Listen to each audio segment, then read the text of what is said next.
The alarm clock read 5:43 a.m. when Cameron Brooks opened his eyes in the darkness of his bedroom 2 minutes before the buzzer would shatter what passed for sleep. He'd learned years ago that waking before the alarm gave him those extra seconds to prepare for consciousness, to remember where he was and why he was alone, to build the armor that would carry him through another day of performing normalcy for a 4-year-old who still asked when mommy was coming home. He silenced the alarm before it could sound muscle memory, guiding his hand in the pre-dawn blackness. The apartment was silent except for the ambient noise of Chicago waking up around him, traffic already building on South Halsted Street, 6 floors below the building's ancient heating system, clanking to life, someone in the unit above, running water through pipes that protested with sounds that suggested imminent, catastrophic failure. Cameron sat up, feet finding the floor, and allowed himself exactly 30 seconds of stillness before the day demanded motion. Those 30 seconds were his morning ritual, the brief window where he didn't have to be provider or protector or the single father holding together a life that had shattered 3 years ago on a rainy Thursday when a drunk driver ran a red light and destroyed his entire world in the time it took for steel to crumple and glass to shatter and his wife Rachel to stop breathing. 30 seconds. Then he stood and walked to the bathroom they shared with Lily's small bedroom, careful to be quiet because his daughter needed every minute of sleep she could get before Mrs. Rodriguez arrived at 6:15 to take her for the day. The mirror showed a man who looked older than 32, exhaustion written into features that used to be described as handsome back when Cameron had energy to care about his appearance. Brown hair that needed cutting, stubble that would have to wait for his day off to shave properly, shoulders that were broader than they'd been before he started working maintenance jobs that required lifting equipment designed to break your back. 3 justitos. That was what it took to keep them afloat in an economy that treated single parents like expendable resources. Mornings he worked maintenance at the Regency Crown Hotel, 6 a.m. to 2 p.m., $18 an hour for keeping the infrastructure of luxury functioning, while wealthy guests complained about water pressure and demanded immediate solutions to problems that weren't actually problems. Afternoons he drove delivery routes for a logistics company that paid $14.50 per hour plus bonuses if you hit impossible quotas, while navigating Chicago traffic that made every route feel like combat. Evenings when he could get the shifts, he picked up catering work or equipment repairs, cash jobs that didn't appear on tax forms, in which Cameron justified by telling himself that survival required moral flexibility. $42,000 a year gross income, $180,000 in debt from Rachel's medical bills and the funeral costs, and the 3 months when Cameron couldn't work because grief had made him non-functional. The math didn't work. Every month was triage deciding which bills could be delayed and which creditors would actually sue versus those who'd just send threatening letters that Cameron had learned to ignore. But Lily had food and clothes and a roof over her head, and that was what mattered. That was the only thing that mattered when Cameron woke at 5:43 a.m. and built his armor and prepared to spend another day making himself small enough to be invisible to people who'd never had to choose between electricity and groceries. He dressed in the uniform that the Regency Crown provided, navy blue work pants, matching button-up shirt with the hotel logo embroidered over the heart, steel-toed boots that were supposed to last 6 months, but which Cameron had been stretching into their 18th month of service.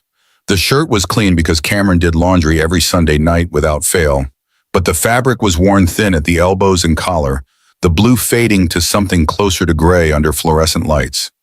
The kitchen was barely large enough for one person to move comfortably, a galley layout with appliances that belonged to the landlord, and which Cameron wasn't allowed to replace, even though the refrigerator made sounds that suggested sentience and malice. He started coffee in the machine Rachel had insisted on buying 3 years before she died, one of those single-serve pod systems that was environmentally irresponsible, but which Cameron couldn't bring up himself to get rid of, because Rachel had loved her morning coffee, and sometimes keeping her ghost alive meant keeping her appliances. While the coffee brewed, Cameron checked his phone. 3 texts from his delivery company supervisor asking if he could add an extra route today.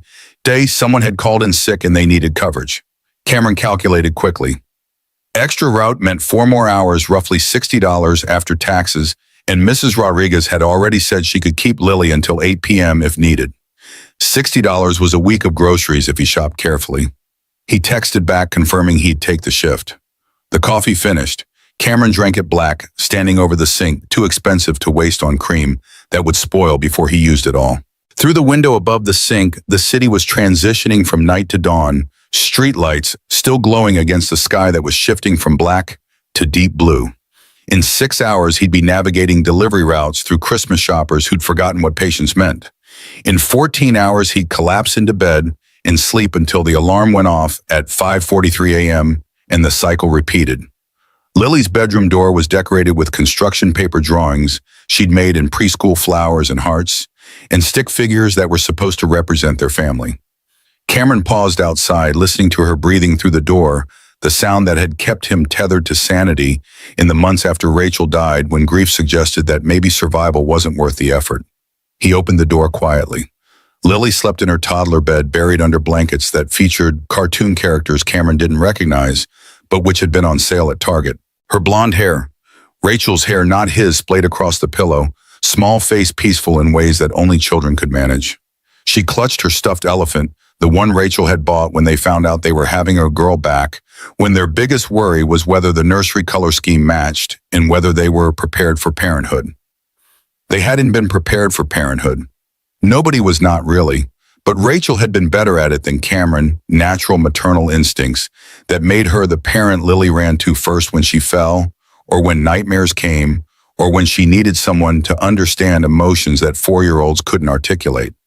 Now Lily only had Cameron, who'd learned through trial and error to do his best impression of both parents while constantly failing to be either one adequately. Cameron left Lily sleeping and returned to the kitchen, where he prepared her lunch for preschool peanut butter sandwich, because the school didn't have nut allergies this semester. Apple slices because fruit was required, juice box that was mostly sugar, but which Lily would actually drink. He packed it in the lunchbox that had frozen characters on it, then wrote a note on a napkin the way Rachel used to do. "Lilybug, you're the bravest girl I know. Love, Daddy." The notes were a ritual he'd maintained for 8 months now, ever since he had found the box of notes Rachel had written for Lily before she died, messages she'd prepared, knowing she might not survive long enough to deliver them in person. Cameron's notes weren't as good as Rachel's had been. He wasn't creative enough, didn't have her way with words, but he wrote them anyway because Lily needed to know someone was thinking about her during the hours when Cameron couldn't be there. At 6:13 a.m., Mrs. Rodriguez knocked 3 times in the pattern that meant everything was routine and safe. Cameron opened the door to find his neighbor standing in the hallway wearing the quilted bathrobe she lived in during winter months, her gray hair in curlers, holding the thermal mug of tea she brought with her every morning. Mrs. Rodriguez was 71 years old, retired from teaching elementary school, living alone since her husband died 6 years ago. She'd started watching Lily 2 years ago when Cameron's previous childcare arrangement fell through, and he'd been desperate enough to knock on her door and beg. She'd agreed to help temporarily, then temporary became permanent, then permanent became family. Her voice was soft, accented with the Spanish she'd spoken growing up in Puerto Rico before moving to Chicago in her 20s. "Mijo, you look terrible. Are you sleeping?" Cameron managed something approximating a smile. "Working. Same thing these days." "Not the same thing. Working is what you do during the day. Sleeping is what you do at night so you don't collapse." She stepped inside, assessing him with the same sharp eyes she'd probably used on students who tried to lie about homework. "When was the last time you took a day off? I'll take one when they start paying me enough to afford it." Mrs. Rodriguez made the disapproving sound that Cameron had learned meant she wanted to argue but recognized futility. Instead, she moved toward Lily's room with practiced efficiency, someone who'd been doing this routine long enough that she didn't need instructions. Cameron followed, watching as Mrs. Rodriguez gently woke Lily with the same patience Rachel used to have. His daughter's eyes opened, slowly, confused for the few seconds it took her brain to transition from sleep to waking, then focusing on Mrs. Rodriguez with recognition that immediately shifted to something that made Cameron's chest ache. "Is today the day Mommy comes back?" Lily's voice was sleep-rough but hopeful in ways that broke Cameron's heart every single time she asked the question she asked at least twice a week, despite every gentle explanation he had offered about how death meant not coming back. Mrs. Rodriguez glanced at Cameron with an expression that mixed sympathy and concern, then turned back to Lily with practiced deflection. "Today is Tuesday, mija. On Tuesdays, we have pancakes for breakfast, and then we go to the library. Remember, you wanted to get more books about cats.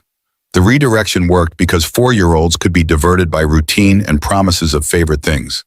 Lily climbed out of bed, elephant clutched tight, and allowed Mrs. Rodriguez to guide her toward getting dressed, while Cameron stood in the doorway feeling like he'd failed at another small piece of parenting that Rachel would have handled better. He left at 6:28 a.m. with Lily still in her pajamas and Mrs. Rodriguez making reassuring sounds about pancakes and library trips. The commute to the Regency Crown took 43 minutes on the L train when trains ran on schedule longer when they didn't, which was most days. Cameron stood pressed between other early morning commuters who all shared the same exhausted expressions and the same careful avoidance of eye contact that characterized urban survival. The Regency Crown Hotel occupied 12 floors of downtown Chicago real estate that cost more per square foot than Cameron would earn in his lifetime. The building was all glass and steel and architectural statements about wealth, the kind of luxury establishment where guests paid $700 per night for rooms Cameron could fit his entire apartment inside. The lobby featured marble floors imported from Italy, crystal chandeliers worth more than his yearly salary and furniture arranged in conversation groups that nobody ever used because wealthy people didn't come to hotels to socialize with strangers. Cameron entered through the service entrance on the building's north side, the pathway designed to keep staff invisible to guests who shouldn't have to acknowledge the humans who maintain their luxury. The employee break room was in the basement, a space with flickering fluorescent lights and folding chairs and a coffee machine that produced liquid that tasted like regret. His manager, Kevin, was already there nursing coffee and reviewing work orders on a clipboard that had seen better decades. Kevin was 47, balding with the permanently stressed expression of someone who'd realized too late that hospitality management was just professional problem solving for ungrateful people. He looked up when Cameron entered. "Brooks, good timing. We've got a situation in the presidential suite. Guest is complaining that the shower pressure isn't adequate." Kevin's tone suggested he knew the complaint was ridiculous, but they'd be addressing it anyway because guests who paid $2,000 per night got their shower pressure issues treated like national emergencies. Cameron nodded, already calculating the time this would take versus the dozen other issues that actually required attention. What do they mean by inadequate? Not hot enough or not enough volume? They said it feels weak, probably just need to check the valve restrictor. Kevin handed Cameron the work order with room number and details written in the shorthand that hotel maintenance staff developed over years of addressing problems that weren't actually problems. "Try to get this done before 8 when the day manager arrives. She's already on edge about Christmas gala preparations." The Christmas gala, right. That was tonight, the annual event where Chicago's wealthy elite gathered to congratulate themselves on their charitable donations while drinking champagne that cost more per bottle than Cameron earned in a day. The hotel had been preparing for weeks, transforming the ballroom into something that magazine photographers would describe as elegant, in which Cameron thought looked like someone had weaponized glitter and good taste. He took his tool bag from his locker and headed up the service elevator to the 12th floor, where the presidential suite occupied the entire northwest corner, with views of Lake Michigan that wealthy people paid premium rates to ignore while checking their phones. The guest who'd complained about water pressure wasn't in the suite, probably at breakfast spending $30 on eggs. So Cameron let himself in with his master key and went to work on a problem that took him 8 minutes to solve and which hadn't actually been a problem in the first place. The next 6 hours passed in the rhythm Cameron had learned to navigate without conscious thought. Broken ice machine on the 8th floor that just needed its filter replaced. Clogged toilet in room 412 that required professional discretion and absolutely no commentary about what guests flushed. Light fixture in the conference room that had burned out and which required a ladder and 20 minutes to replace with bulb that cost the hotel 14 cents and which they'd bill to their corporate client at $15. Cameron moved through the hotel's infrastructure like ghost present, but unnoticed by guests who looked through him with the practiced invisibility that wealth taught you to deploy towards service workers. A woman in designer clothes held the elevator door for him, once smiled with the careful politeness that said she recognized he was human, but preferred not to think too hard about the economic gulf between them. A businessman complained about hallway noise while Cameron was repairing a door lock, then walked away mid-conversation when his phone rang, as if Cameron would simply vanish when no longer needed. It was fine. Being invisible was survival strategy, in spaces where visibility meant being blamed for things beyond your control. Cameron had learned to wear his uniform like camouflage, to speak only when spoken to complete his work with competence. That was noted but never praised, because praise required acknowledging that service workers were people rather than functions. Lunch was 15 minutes in the break room, eating the sandwich he'd packed because the hotel cafeteria charged employee prices that Cameron couldn't afford. He sat alone, scrolling through his phone, checking texts from Mrs. Rodriguez confirming Lily had eaten lunch and was currently napping, checking the delivery company app to see tomorrow's route assignments, checking his bank account, and watching the balance hover just above the threshold that would trigger overdraft fees. At 1:47 p.m., Kevin found him replacing air filters in the HVAC closet on the 6th floor. His manager's expression suggested news that wouldn't improve Cameron's day. "Brooks, I need a favor." The phrasing was request, but the tone was command disguised as polite inquiry. "Night shift maintenance called out sick. I need someone to cover the Christmas gala tonight. 6 p.m. to 2 a.m. time and a half." Cameron's mind calculated automatically. 8 hours at $27 per hour. $216 before taxes, roughly $180 after. That was groceries for 2 weeks, plus Lily's preschool supply fee that was due Friday. But it also meant calling Mrs. Rodriguez to ask if she could keep Lily overnight, meant rescheduling the delivery route he'd agreed to cover, meant another day of running on too little sleep. He agreed before his common sense could argue. "I'll take it. What do you need me to do?" Kevin's relief was visible. "Mostly just be available. Keep the service elevators running, handle any issues that come up. The event coordinators will be running around panicking about centerpieces and lighting, but your job is making sure the actual infrastructure doesn't fail. Should be easy money." Easy money. That was what managers said about shifts that were never actually easy, that always included complications nobody predicted and problems that required solutions beyond what training manuals covered.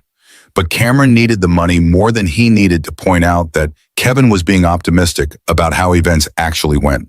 He called Mrs. Rodriguez during his break, explained the situation with the apologies that came from asking too many favors from someone who'd already given too much. She agreed immediately because Mrs. Rodriguez was a better person than Cameron deserved, told him not to worry about Lily, said something about how God provided opportunities to those who worked hard enough. Cameron wasn't sure he believed in God anymore, hadn't since Rachel died, in ways that suggested either God didn't exist or didn't care, but he thanked Mrs. Rodriguez anyway, because arguing theology with a woman who'd sacrificed her evening for you seemed ungrateful.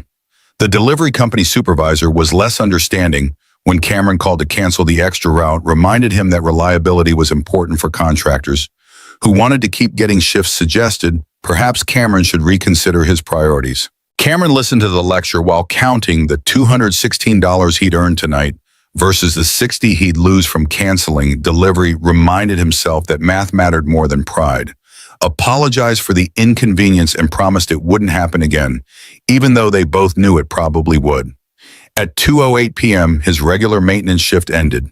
Cameron had 3 hours before the gala shift started, time he'd normally spend on delivery routes, but which now stretched empty. He could go home, try to sleep, but the apartment felt too quiet without Lily, and sleep had been elusive lately, even when exhaustion suggested it should come easily. Instead, he rode the L train to the preschool, where Lily attended half-days on Tuesdays and Thursdays, the state-subsidized program and that was supposed to prepare children for kindergarten, but which mostly just gave working parents somewhere safe to leave their kids for a few hours. The building was old, funding clearly inadequate based on the peeling paint and the playground equipment that had been obsolete 20 years ago. But the teachers were kind and the children were supervised, and Lily came home happy most days, which was all Cameron could afford to care about. He stood outside the chain-link fence watching Lily play with other 4-year-olds whose names he didn't know. His daughter was smaller than the other children's genetics from Rachel's family, giving her delicate features and slight build that made her look younger than she was. She played alone, mostly sitting in the sandbox, making structures from damp sand, while other children ran and shouted around her. The isolation worried Cameron in ways he couldn't articulate to people who'd ask. Lily had been social before Rachel died, eager to engage with other children, quick to laugh and play. After the accident, she'd withdrawn into herself, developed caution that suggested she understood on some level that the world took things away without warning. Cameron didn't know how to help her beyond being present and patient and hoping that time would heal wounds he couldn't see but knew existed. A teacher noticed him and waved the gesture friendly, but also questioning why a parent was standing outside watching instead of picking up their child. Cameron waved back and walked away before the situation could become conversation that required explaining why he had 3 hours to kill before his next shift and had decided to spend them watching his daughter play in sand. He found a coffee shop 2 blocks away, the kind of independent establishment that charged $6 for drinks that Cameron could make at home for 50 cents, but which provided Wi-Fi and tables where customers could sit for hours without being asked to leave. He ordered black coffee because it was the cheapest item on the menu and found a corner table away from the windows where late afternoon sun wouldn't make reading his phone screen impossible. Email inbox showed 17 unread messages, mostly automated notifications from creditors who'd given up expecting payment and had moved into the threatening language phase. Cameron deleted them without reading. Student loan servicer wanting to discuss repayment options. Medical billing company suggesting payment plans that would stretch into decades. Credit card company that Rachel had opened 3 years ago for emergency expenses and which still carried the $5,000 balance from her funeral costs. All of it theoretical debt that existed in digital records, but which didn't affect daily survival as long as Cameron ignored it aggressively enough. Eventually, they'd sue or garnish his wages or do whatever creditors did to poor people who couldn't pay, but that was future Cameron's problem. Present Cameron just needed to make sure Lily had dinner tonight and breakfast tomorrow, and all the small certainties that made childhood stable. His phone buzzed with text from Kevin. Need you here by 5:30 for gala briefing. Event coordinator wants to review emergency protocols. Cameron glanced at the time, 4:47 p.m. He had 43 minutes to get back to the Regency Crown and enough time if the trains ran on schedule, cutting it close if they didn't. He drained the coffee that had gone cold, left the cup on the table because bussing it himself felt like doing work he wasn't being paid for, and headed back into the December evening that had arrived while he sat trying to pretend he had somewhere better to be. Victoria Sterling's office occupied the entire southwest corner of the Sterling Capital Group headquarters, floor-to-ceiling windows offering views of Chicago's financial district that Victoria had stopped noticing years ago. The space was decorated with the kind of aggressive minimalism that interior designers called sophisticated, and which Victoria thought made the office feel like an expensive waiting room. Glass desk that seemed to float leather chairs that had cost $8,000 each, abstract art on the walls that Victoria had purchased because her decorator insisted, and which she'd never actually looked at with any real attention. 32 years old, chief executive officer of a company worth $2 billion, featured in Forbes and Fortune and all the publications that celebrated women in business, while simultaneously questioning whether they were tough enough to compete with men. The youngest female CEO in Chicago, according to Crane's Business, which had done a profile 6 months ago that focused almost entirely on her appearance and her romantic status, rather than the 15% revenue growth she'd achieved in 18 months. The Ice Queen. That was what the business press called her, the nickname that had started as criticism, but which Victoria had learned to weaponize. Better to be cold and competent than warm and dismissed. Better to be feared than loved, when love just meant people thought they could take advantage of your emotions. Her executive assistant, Sarah, knocked twice before entering the rhythm that meant something required immediate attention but wasn't catastrophic. Sarah was 43, efficient to the point of being slightly terrifying, the kind of person who anticipated problems before they materialized and who'd been running interference for Victoria since day one as CEO. Thomas called, 3rd time today. He wants to discuss the Meridian Holdings vote. Sarah's tone was carefully neutral, the professionalism that meant she had opinions about Victoria's father, but was too disciplined to voice them directly. Victoria kept her eyes on the contract she'd been reviewing, financial projections for the Meridian Holdings partnership that would inject $2 billion into Sterling Capital and cement Victoria's position as legitimate CEO rather than daughter playing at running daddy's company. Tell him I'm in meetings until 6. He knows you're not in meetings. He called your cell phone twice. Then tell him I'm not biting his calls until he stops trying to undermine me with the board. Sarah's expression didn't change, but Victoria could feel the judgment radiating from her assistant like heat from a furnace. Sarah had worked for Thomas Sterling before Victoria had watched the company founder build his empire from single-hangar aviation operation in 1988 through 37 years of aggressive expansion into the diversified capital group it was today. She had complicated loyalty that included both father and daughter, but which clearly preferred the father's management style to the daughter's. He's worried about the vote. 3 board members are still uncommitted. Sarah's voice carried the subtext that Thomas's worry might be justified, that perhaps Victoria should be more concerned about the internal opposition than she was showing. Victoria finally looked up from the contract, letting Sarah see the exhaustion she'd been hiding from everyone else today. The uncommitted members are stalling because they're waiting to see which way the wind blows.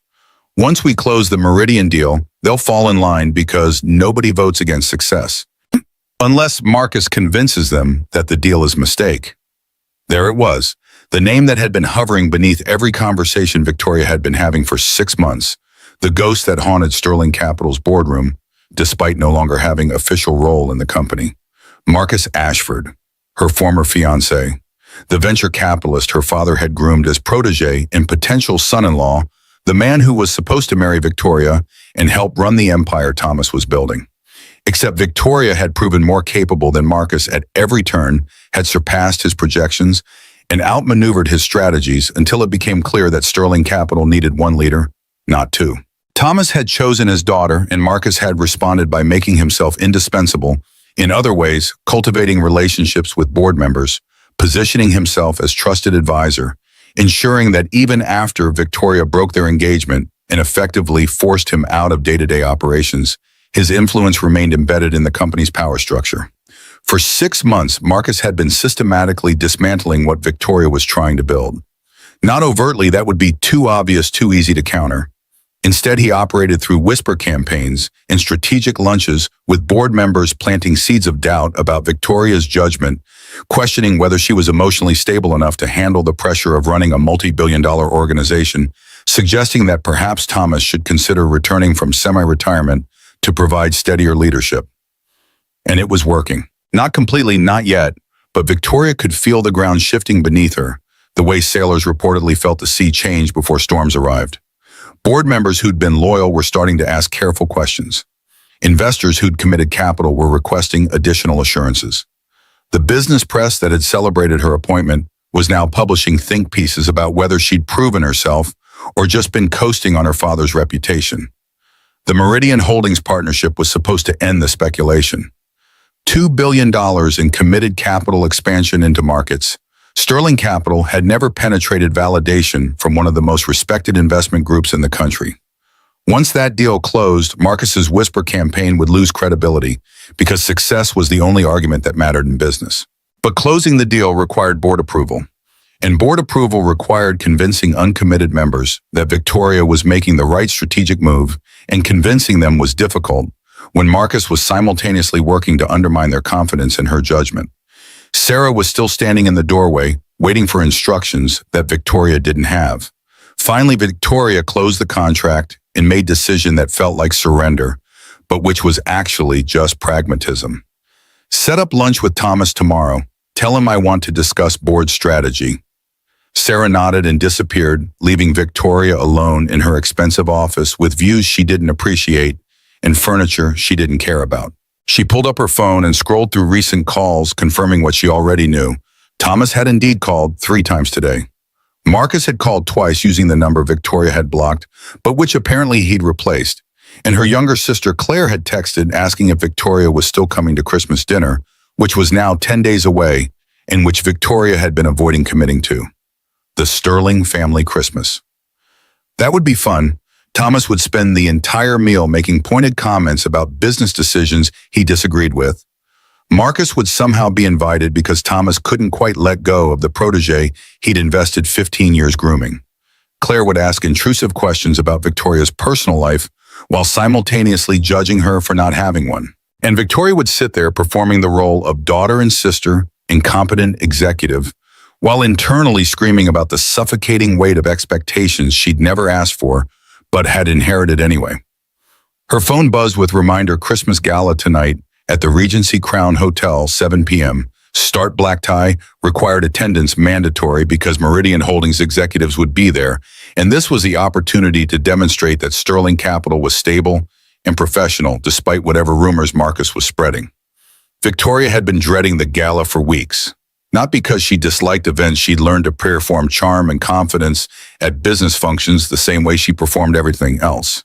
But because Marcus would definitely be there, would find ways to corner her in conversations that looked friendly to observers, but which were actually psychological warfare disguised as small talk. She'd broken their engagement 8 months ago after discovering that Marcus had been systematically positioning himself to take over Sterling Capital.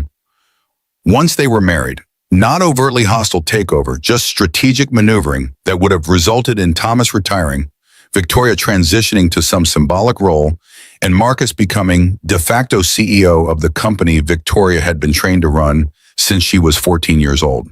When she'd confronted him with the evidence board meeting notes, strategic memos, conversations with investors, where Marcus positioned himself as the real power behind Sterling Capital, he'd looked genuinely surprised that she was upset. As if consolidating power after marriage was natural progression of their relationship rather than betrayal of everything she'd worked for. She'd called off the wedding 3 weeks before the ceremony, lost deposits on venue and catering and flowers, faced questions from guests who'd already made travel plans, endured sympathetic comments from business acquaintances who assumed Marcus had broken her heart rather than understanding she'd broken his ambitions. His response had been calm, measured, terrifying. "You'll regret this. Everything you think you've built, I helped construct. Without me, you'll discover how fragile it all is." For 6 months, he'd been proving his point. Piece by piece, relationship by relationship, whisper by whisper, he was dismantling her credibility and demonstrating that perhaps she couldn't run Sterling Capital without the man her father had spent 15 years grooming for exactly that purpose. The stalking had started gradually. Phone calls that Marcus claimed were about business, but which Victoria recognized as attempts to maintain control. Appearing at her office building's lobby during lunch hours, always with plausible excuse about meeting someone else, but somehow present when Victoria was leaving. Showing up at her gym at 5 a.m., coincidentally using the equipment near hers, making casual conversation that felt scripted. Nothing illegal, nothing that would justify restraining order. Just steady pressure reminding Victoria that Marcus knew her schedule, knew her routines, knew how to appear in her life without invitation and without consequence. Sarah returned with tablet, showing Victoria's schedule for the rest of the day. Hair and makeup arrive at 5:30, car service at 6:45. Gala begins at 7, but Meridian executives aren't arriving until 7:30 per their assistant. Victoria nodded, already mentally exhausting the performance she'd be delivering tonight. The smile that looked genuine, the small talk that seemed effortless, the confidence that suggested she absolutely wasn't being systematically destroyed by her ex-fiancé, while her father questioned whether she deserved to run his company. Anything else? Sarah hesitated. The pause that meant she was about to overstep boundaries in ways that technically exceeded her role as assistant, but which she'd do anyway because someone needed to say uncomfortable truths. "You look exhausted. When was the last time you slept properly?" "I'll sleep when Marcus stops trying to destroy my company." "That's not sustainable, and you know it. You're running yourself into the ground, and eventually the board will notice, and then Marcus won't need to whisper campaign because your collapse will be obvious to everyone." The words were harsh but accurate, the kind of honesty that Victoria paid Sarah to deliver even when she didn't want to hear it. But knowing Sarah was right didn't change the fundamental mathematics of survival. There were only 24 hours in a day, and Victoria needed all of them to fight battles on multiple fronts simultaneously. "I'll take a vacation after Meridian closes. Beach somewhere, disconnect completely." The promise was lie they both recognized, but neither acknowledged directly. Sarah left, and Victoria returned to reviewing contracts, financial projections that blurred together as exhaustion made concentration difficult. She had 3 hours before she needed to start preparing for the gala, 3 hours to accomplish work that required 3 hours to be CEO instead of woman who was being systematically destroyed by man who'd claimed to love her. Her phone buzzed again. Unknown number, Chicago area code. Victoria almost declined until she saw the preview of the text message that made her stomach drop. "Looking forward to seeing you tonight. We should talk about the Meridian deal. M. Marcus." Using a new number she hadn't blocked yet, demonstrating once again that he knew exactly where she'd be and when, that her schedule wasn't private, that even her attempts to avoid him could be circumvented with minimal effort. Victoria deleted the message and blocked the number, aware that Marcus would just acquire another one and repeat the pattern tomorrow. The phone buzzed immediately with second message from different unknown number. Blocking me doesn't change anything. You still need me whether you admit it or not. She threw the phone across the office, watched it hit the expensive leather couch, and bounce onto carpet that cost $800 per square foot. Stood and walked to the windows where Chicago sprawled beneath her like circuit board of illuminated possibilities that all felt impossibly distant. Thomas Sterling had built this empire from nothing, had taken a single hangar aviation operation and transformed it through decades of strategic acquisitions and partnerships into the diversified capital group that bore his name. He'd trained Victoria from adolescence, had taught her financial analysis and market strategy, and all the skills that made her capable of running the business he'd created. But he'd also groomed Marcus as his successor, had invested 15 years developing the protege who was supposed to marry his daughter and ensure that Sterling Capital remained family-controlled even as Thomas retired. When Victoria proved more competent than Marcus, Thomas had chosen her for CEO, but he'd never quite let go of the vision where Marcus was integral to the company's future. That ambivalence was what Marcus exploited. Every whisper campaign included references to how Thomas had intended for Marcus to be involved.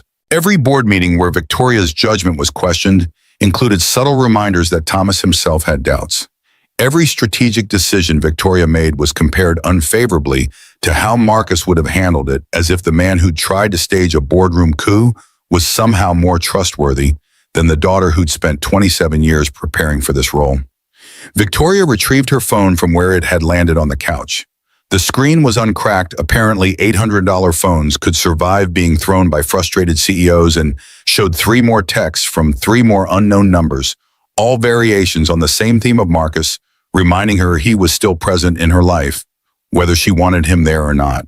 She blocked all 3 numbers and turned off text notifications, entirely aware this was treating symptoms rather than disease, but lacking energy for more comprehensive solutions. The gala was in 4 hours. She needed to be composed, confident, charming. Needed to convince Meridian Holdings executives that Sterling Capital was exactly the stable, professionally managed organization they wanted to partner with. And she needed to do all of that while Marcus circulated through the same event, having the same conversations, subtly undermining everything Victoria was trying to build. Sarah appeared in the doorway again, this time with expression that suggested genuine concern rather than professional worry. Hair and makeup are here early. Should I send them in or give you more time? Victoria checked her reflection in the window, seeing the exhaustion that cosmetics would temporarily hide. Send them in. I need all the help I can get. Victoria, Sarah's voice carried weight that made it command rather than suggestion. You can't keep doing this. The pace, the stress fighting Marcus while trying to run the company. Something has to give. If something gives, I lose everything. So I'll keep going until either I win or I collapse, and I'm betting on winning. Sarah looked like she wanted to argue but recognized futility when she saw it. Instead, she sent in the hair and makeup team, 2 women who arrived with cases of products designed to transform exhausted executives into magazine-ready versions of themselves. They worked with practiced efficiency while Victoria sat motionless, performing the role of mannequin while her mind raced through scenarios for tonight's gala. Arrive early, establish presence before Marcus can corner her. Find Meridian executives immediately demonstrate confidence and competence. Minimize time Marcus could interrupt conversations. Have Sarah position herself as interference running blocking patterns that looked natural but which prevented prolonged contact. The strategy was solid but also exhausting to contemplate, another performance added to the endless performances that constituted Victoria's life. Be the CEO. Be the daughter. Be the woman who didn't need anyone's help. Be strong enough that weakness never showed. Be perfect enough that nobody questioned whether she deserved what she'd spent 27 years earning. At 6:42 p.m., Victoria's reflection in the mirror showed someone who looked nothing like the exhausted woman who'd thrown her phone 3 hours ago. Hair styled in elegant updo makeup, transforming features into magazine cover version of herself, wearing black dress that had cost $4,000 and which made her look like exactly the kind of powerful woman who ran billion-dollar companies. The performance was ready. Now she just needed to execute it for 5 hours while Marcus tried to destroy everything she was fighting to protect. The Regency Crown's ballroom had been transformed into something that belonged in magazine spreads about luxury events that normal people would never attend. Crystal chandeliers reflected light across hardwood floors, polished to mirror shine tables, arranged around the perimeter, draped in white linens, centerpieces featuring white roses and holly that probably cost more than Cameron's monthly rent. A string quartet played something classical in the corner, adding soundtrack to wealth that thought itself cultured. Cameron stood near the service corridor entrance, wearing his maintenance uniform, and feeling acutely aware that he didn't belong in spaces like this, except as invisible support staff keeping infrastructure functional, while wealthy people congratulated themselves on their charitable donations. The event coordinator had briefed him and two other maintenance workers 20 minutes ago, emphasizing that they were to remain unseen unless specifically needed, respond immediately to any issues, and under no circumstances interrupt guests who were networking and socializing. Easy money. That was what Kevin had promised. And so far, the evening had been exactly that, standing around being ready for emergencies that hadn't materialized. Cameron's job was monitoring the service elevators and responding to maintenance issues, which currently meant standing near the ballroom entrance, watching Chicago's elite arrive in designer clothes that cost more than his car. The guests fell into recognizable categories based on years of Cameron observing wealth from service position. Old money that carried itself with casual confidence of people who'd never worried about rent. New money that worked harder at looking wealthy, designer labels, visible conversations louder. Corporate executives in expensive suits discussing business like war. Younger professionals trying to network their way into rooms they didn't quite belong in yet. And then there was the woman who arrived at 7:04 p.m., drawing attention simply by existing in ways that suggested she was accustomed to being the most important person in any room she entered. Cameron noticed her because everyone noticed her tall woman, with blonde hair pulled back in elegant style, wearing black dress that looked simple until you recognized the kind of tailoring that cost thousands of dollars. She moved with the confidence that came from knowing exactly who she was and being comfortable with that knowledge. No hesitation in her stride as she entered the ballroom and immediately began greeting people with practiced ease. She looked familiar in ways Cameron couldn't quite place, face recognizable from contexts he couldn't access through the fog of exhaustion that made thinking difficult. Someone famous, or at least famous adjacent, the kind of person whose photograph appeared in business publications Cameron didn't read. The woman circulated through the room with practiced efficiency, spending exactly the right amount of time with each group before moving to the next, performing warmth that looked genuine, but which Cameron recognized as professional skill. She laughed at appropriate moments, touched arms with casual familiarity that suggested intimacy without crossing boundaries, maintained perfect posture that communicated confidence without arrogance. Cameron watched from his position near the service corridor, fascinated despite himself by the performance of wealth and power. This was a woman who'd learned to weaponize charm, who understood that business happened in rooms like this, rather than boardrooms, who knew that the right conversation at a Christmas gala could be worth millions in contracts and partnerships. She paused near the windows overlooking Chicago's skyline, accepting champagne from a server who materialized with the timing that suggested staff had been briefed about her preferences. For just a moment, her composure slipped, exhaustion visible in the way her shoulders dropped fraction of an inch, guard lowering when she thought nobody was watching. Then she saw something across the room that made her entire body tense. Cameron followed her gaze to see a man in expensive suit standing near the ballroom entrance, scanning the crowd with expression that suggested he was looking for someone specific. The man was late 30s, silver hair at temples that made him look distinguished, wearing confidence that felt performative rather than natural. Cameron watched the woman's reaction, the way her hand tightened on the champagne glass, the way her breathing changed, the way she started looking for exits with the subtle desperation of someone who just recognized threat. This wasn't business rival or uncomfortable acquaintance.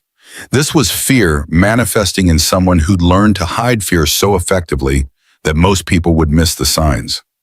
The woman turned and started walking toward the service corridor, where Cameron stood, movements quick. Without being obvious, someone retreating while trying not to appear like they were retreating. Hurried, swept the room one more time, confirming that the man hadn't seen her yet. Then she ducked behind the column where Cameron was standing. Up close, she was younger than he had initially thought, early 30s maybe, though expensive skincare and professional styling made age difficult to assess. Her breathing was rapid, controlled panic that she was fighting to suppress, and when she looked up at Cameron, her eyes showed something he recognized from his own reflection in mirrors after Rachel died. Terror, absolute terror, barely contained by will and social conditioning. Her hand shot out and grabbed Cameron's collar with surprising strength for someone wearing an evening gown. Her voice was low, urgent, carrying authority that suggested she was used to giving orders that people followed immediately. Pretend to be my husband. Right now. Cameron's brain stuttered, trying to process the request that made no sense, opening his mouth to ask what she was talking about when she pulled him closer and kissed him. The lobby didn't fall silent. Cameron would remember later that conversations continued. Music kept playing. The event proceeded exactly as it had been before. But in his awareness, everything stopped except the sensation of being kissed by a stranger in front of 200 people who were now definitely noticing the blonde woman in the black dress kissing a maintenance worker near the service corridor. The kiss lasted maybe 5 seconds. To Cameron, it felt like falling through ice into dark water, disorientation and cold, and the immediate understanding that his life had just changed in ways he couldn't predict. When she finally pulled back, her hand was still gripping his collar, and he could feel her trembling with the kind of full-body shaking that came from nervous system in complete revolt. Across the room, the silver-haired man stood frozen, face draining of color as he processed what he was seeing.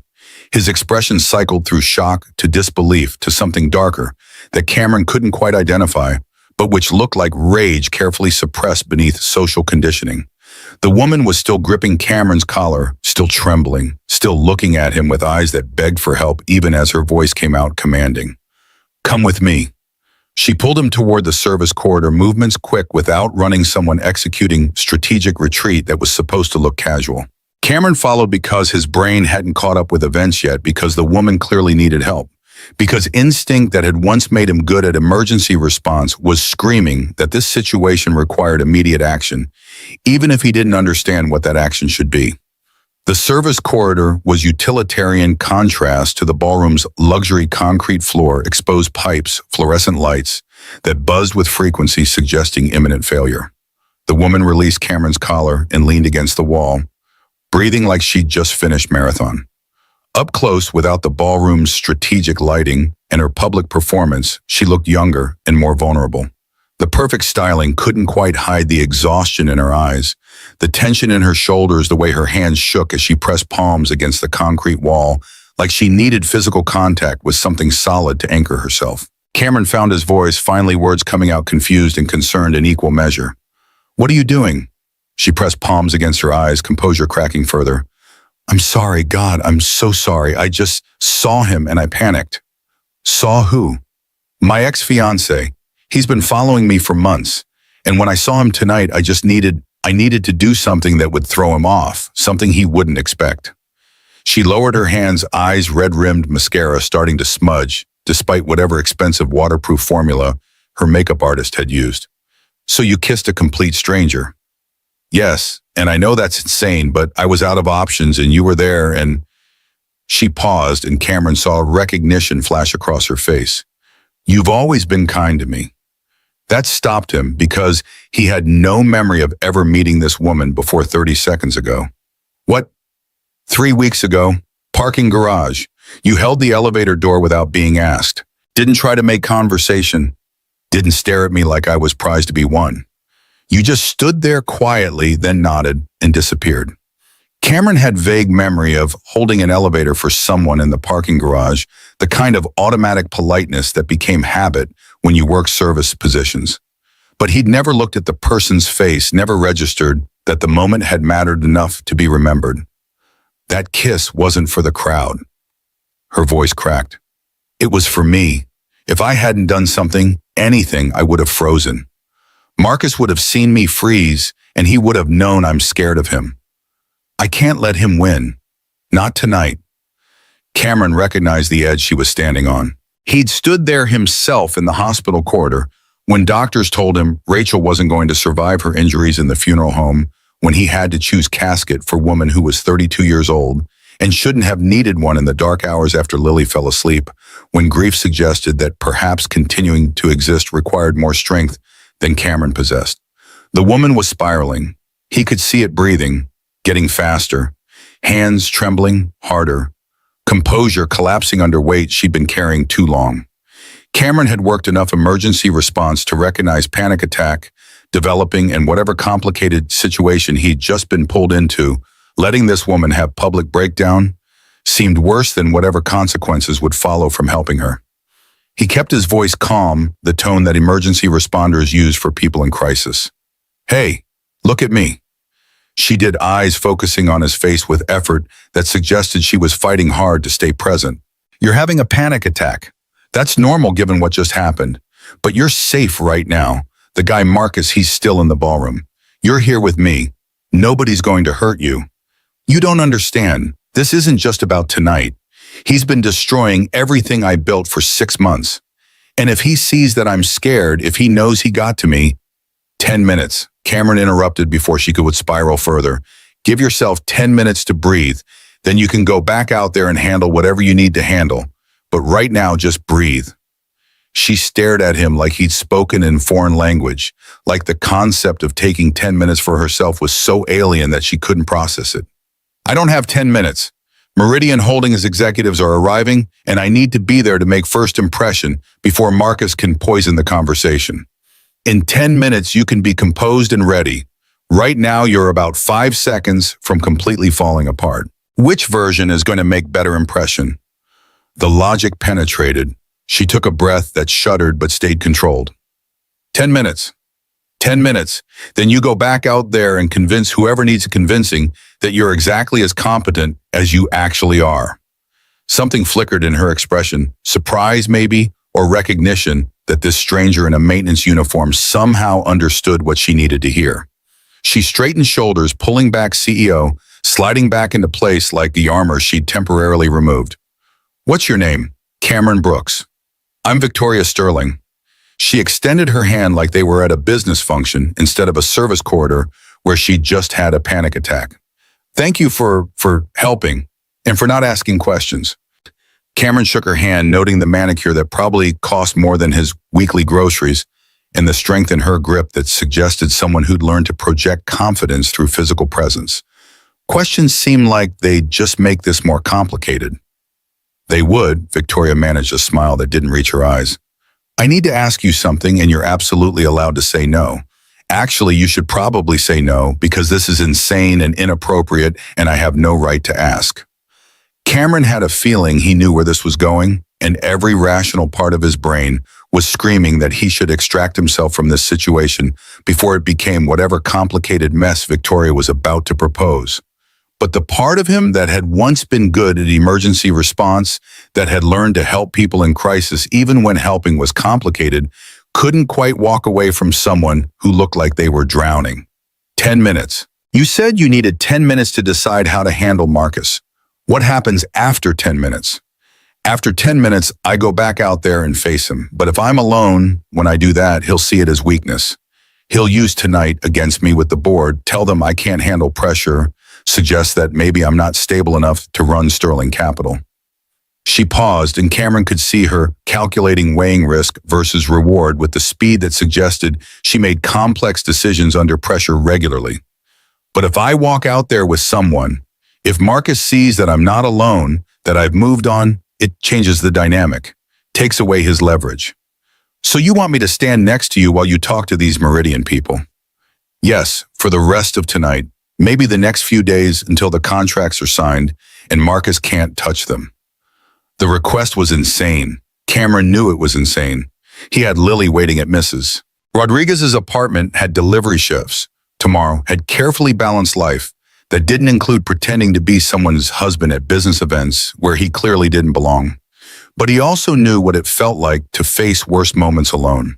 Knew what it meant when someone said they needed help, even when asking for help cost them pride and control, and all the things that people like Victoria had learned to never show vulnerability about. "I'm a maintenance worker. I don't know anything about your world. I'm going to mess this up." Victoria's expression shifted to something that might have been hope trying to break through desperation. "You already saved me once tonight. When you called yourself..." She stopped processing what Cameron had just implied. "Wait, you'll do it?" Cameron thought about Lily's question from last week. "Daddy, if someone needs help, are we supposed to help them?" He'd said yes because that was the answer parents were supposed to give their children, the principle that suggested the world worked better when people helped each other instead of walking away. Keep your money. The words came out before Cameron could reconsider them. If I do this, I'm not doing it for a paycheck. Then why would you do it? Because 3 years ago, a nurse had held his hand in the hospital and told him he didn't have to face the worst night alone. Because Lily asked questions about helping people, and Cameron wanted to tell her, yes, people did help when help was needed. Because this woman had looked at him like he was real person rather than invisible service worker, and that mattered more than it probably should. Because nobody should have to deal with this alone. Victoria's eyes went bright with tears. She blinked back before they could fall. Okay, just stand next to me. Let Marcus see that I'm not frozen, that's all I need.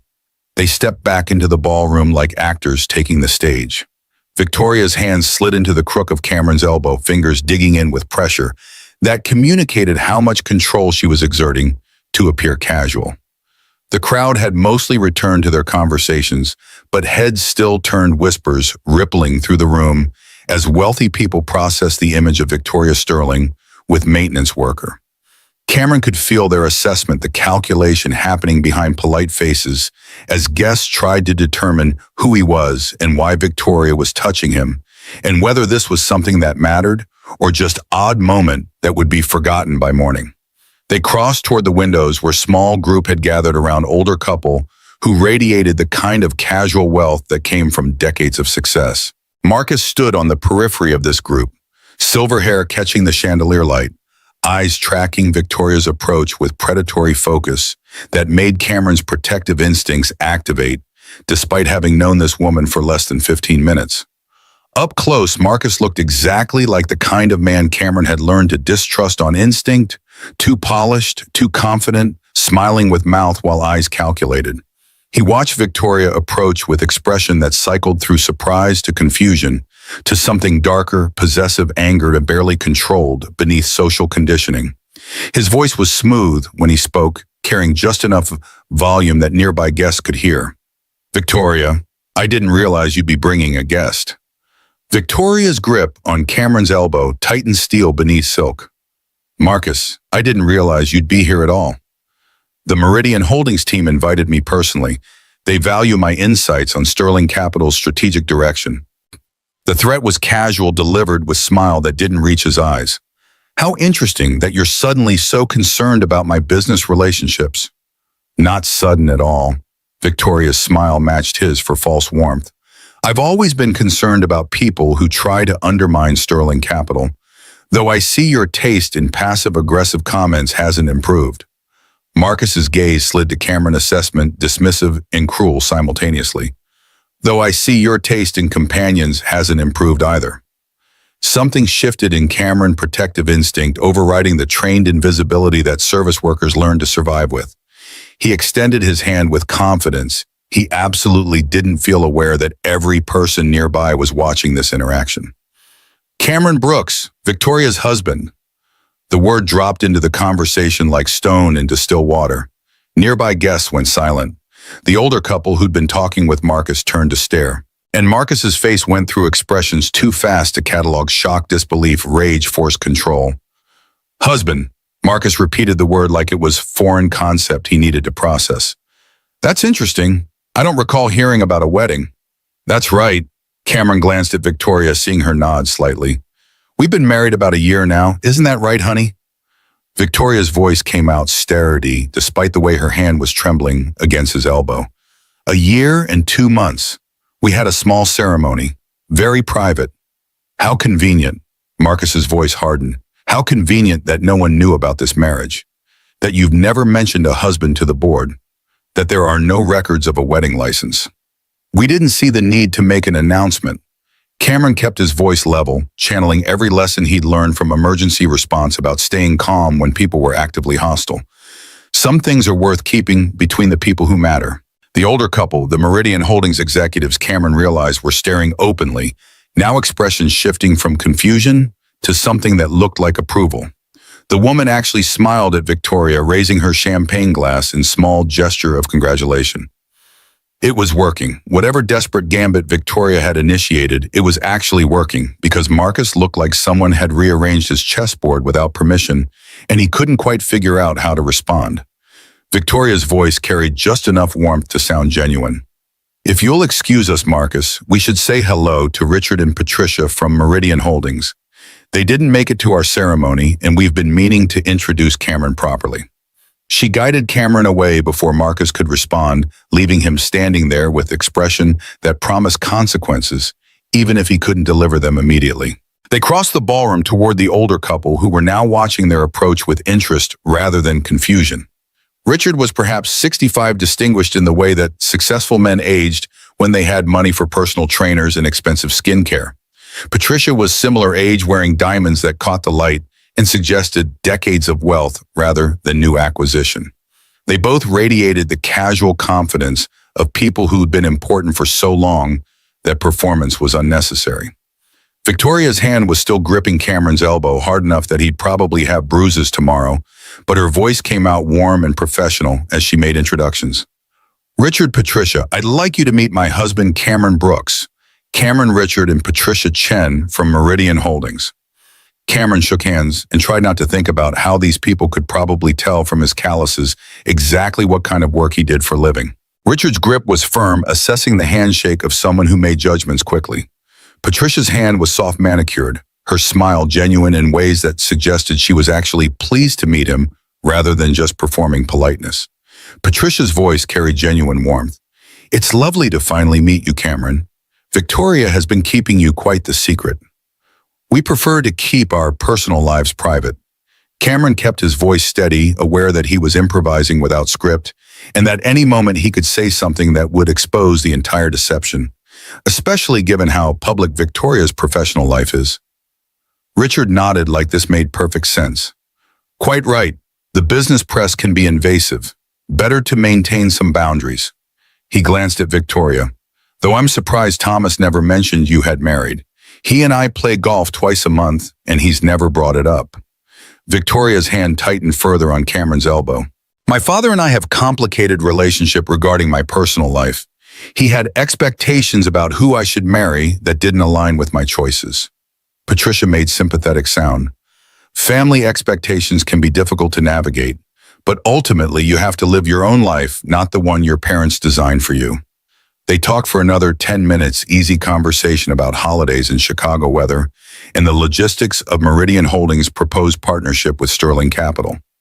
Cameron said as little as possible, letting Victoria carry the conversation while he stood beside her, projecting whatever version of supportive husband seemed appropriate for situations he'd never experienced and didn't understand. Marcus kept his distance through the rest of the evening, but Cameron could feel him watching, calculating, adjusting whatever strategy he'd had before encountering this new information, that Victoria was apparently married to a maintenance worker nobody knew existed. At 11:17 p.m., Victoria's composure finally fractured. Cameron felt it in the way her hand started shaking against his elbow, and the way her breathing changed in the subtle shift from controlled performance to someone who'd been performing too long and was about to collapse. He leaned close enough that his voice wouldn't carry beyond her hearing. Service corridor. Now. She didn't argue, just let him guide her away from the ballroom with practiced ease that suggested she'd been waiting for permission to stop performing. The service corridor was blessedly empty, fluorescent lights buzzing with their characteristic frequency, while Victoria put her back against concrete wall and slid down until she was sitting on the floor. Cameron knelt beside her, aware that his maintenance uniform was now probably ruined from the concrete dust, but caring less about that than about the fact that Victoria was having full breakdown in service corridor wearing $4,000 dress. I can't believe I just did that. Her voice was hollow shock setting in as adrenaline faded.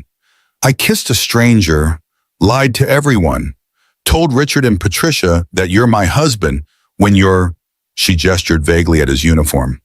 When I'm what, a maintenance worker? Cameron kept his voice gentle because she was clearly spiraling.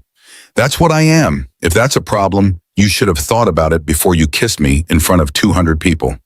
Victoria laughed, broken sound that was half sob. The worst part is, it worked. Did you see Marcus's face? He didn't expect it, couldn't process it. And Richard and Patricia actually seemed happy for me.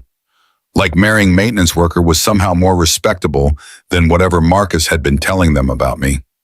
Cameron filled paper cup with water from the service corridor fountain, brought it back and pressed it into her hands. The weight seemed to ground her breathing, starting to slow as shock faded into exhaustion. What happens now? Cameron finally asked the question that had been building since Victoria kissed him. Marcus is going to investigate me. He's going to figure out I'm not actually your husband and then whatever you accomplish tonight falls apart. Victoria's laugh was bitter. Then I'll tell him it is none of his business, that my personal life is exactly that personal. That whether you and I are legally married or just together, it doesn't change anything about my competence to run Sterling Capital. Except he'll use it against you. Tell the board you're lying to investors. Use tonight as proof that you're unstable. Probably, Victoria took a shaky breath, which is why I need to ask you for more than 10 minutes. Cameron had known this was coming, but hearing it still made his stomach drop. How much more? The Meridian Holdings partnership is contingent on board approval. My board is split between members who trust me and members who think Marcus might be right about my judgment. If I walk back into Sterling Capital on Monday alone, if they see that Marcus rattled me tonight, they'll start second-guessing everything.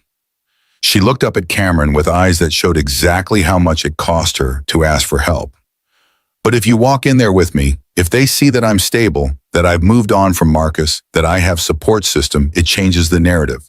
Makes me the woman who recovered from bad engagement instead of the unstable CEO who can't handle pressure. You're asking me to keep pretending to be your husband. Yes, not forever. Just until the Meridian contracts are signed. 2 weeks, maybe 3. After that, you can go back to your life and I'll go back to mine and we'll have helped each other through temporary crisis. Cameron thought about Lily waiting at Mrs. Rodriguez's, thought about his 3 jobs and his carefully balanced life and all the sensible reasons to say no to what Victoria was proposing.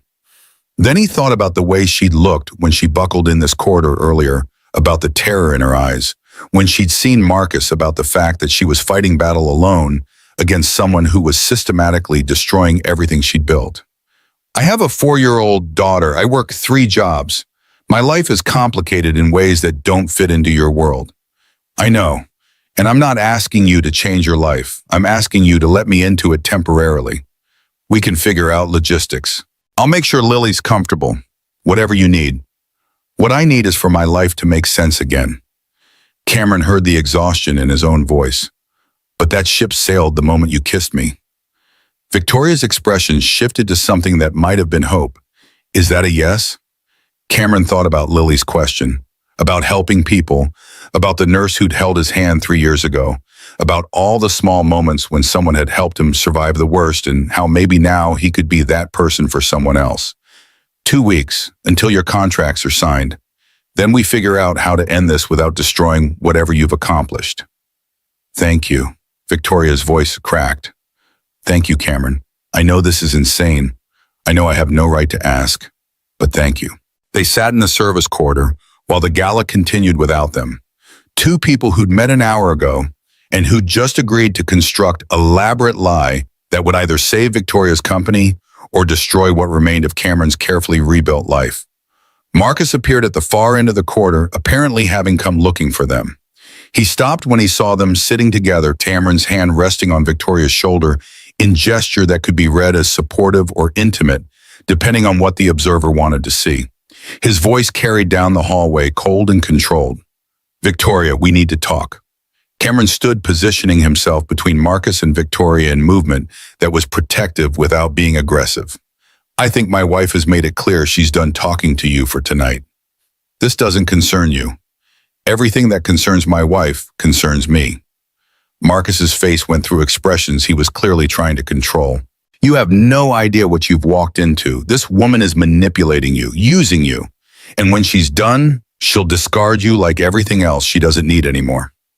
Victoria stood, composure rebuilt enough that she could face Marcus directly. That's rich coming from a man who spent our engagement positioning himself to take over my company. Go home, Marcus. You've done enough damage for one night. This isn't over. Yes, it is. It's been over since I called off our wedding 8 months ago. You just haven't accepted it yet. Marcus looked between them, calculating clearly, recognizing that whatever strategy he'd planned for tonight had failed spectacularly. We'll see what the board thinks about your new husband. I'm sure they'll have questions about when this marriage happened and why nobody knew about it. Let them ask. Unlike you, I don't owe the board explanations about my personal life. Marcus walked away without responding, leaving Cameron and Victoria standing in the service quarter while consequences they'd initiated started manifesting in ways neither of them could predict. Victoria turned to Cameron, and for the first time since kissing him in front of 200 people, she smiled with something approaching genuine warmth. You just called me your wife to Marcus's face. You started it by kissing me. I figured I'd commit to the bit. Well, you're very good at committing. Most people would have run away screaming by now. Most people didn't spend 3 years learning that running away from hard situations doesn't make them less hard. Victoria studied him with expression that suggested she was seeing him properly for the first time, rather than just desperate stranger she'd recruited for elaborate deception. You're not what I expected when I grabbed you tonight. What did you expect? Someone who'd say yes to the money I offered. Someone who'd treat this like transaction. Someone who wouldn't understand why I'm fighting so hard to keep something Marcus is trying to take. And instead, you got maintenance worker with dead wife and 4-year-old daughter who said yes because people should help when they can. Yeah, Victoria's voice went soft. Instead, I got you.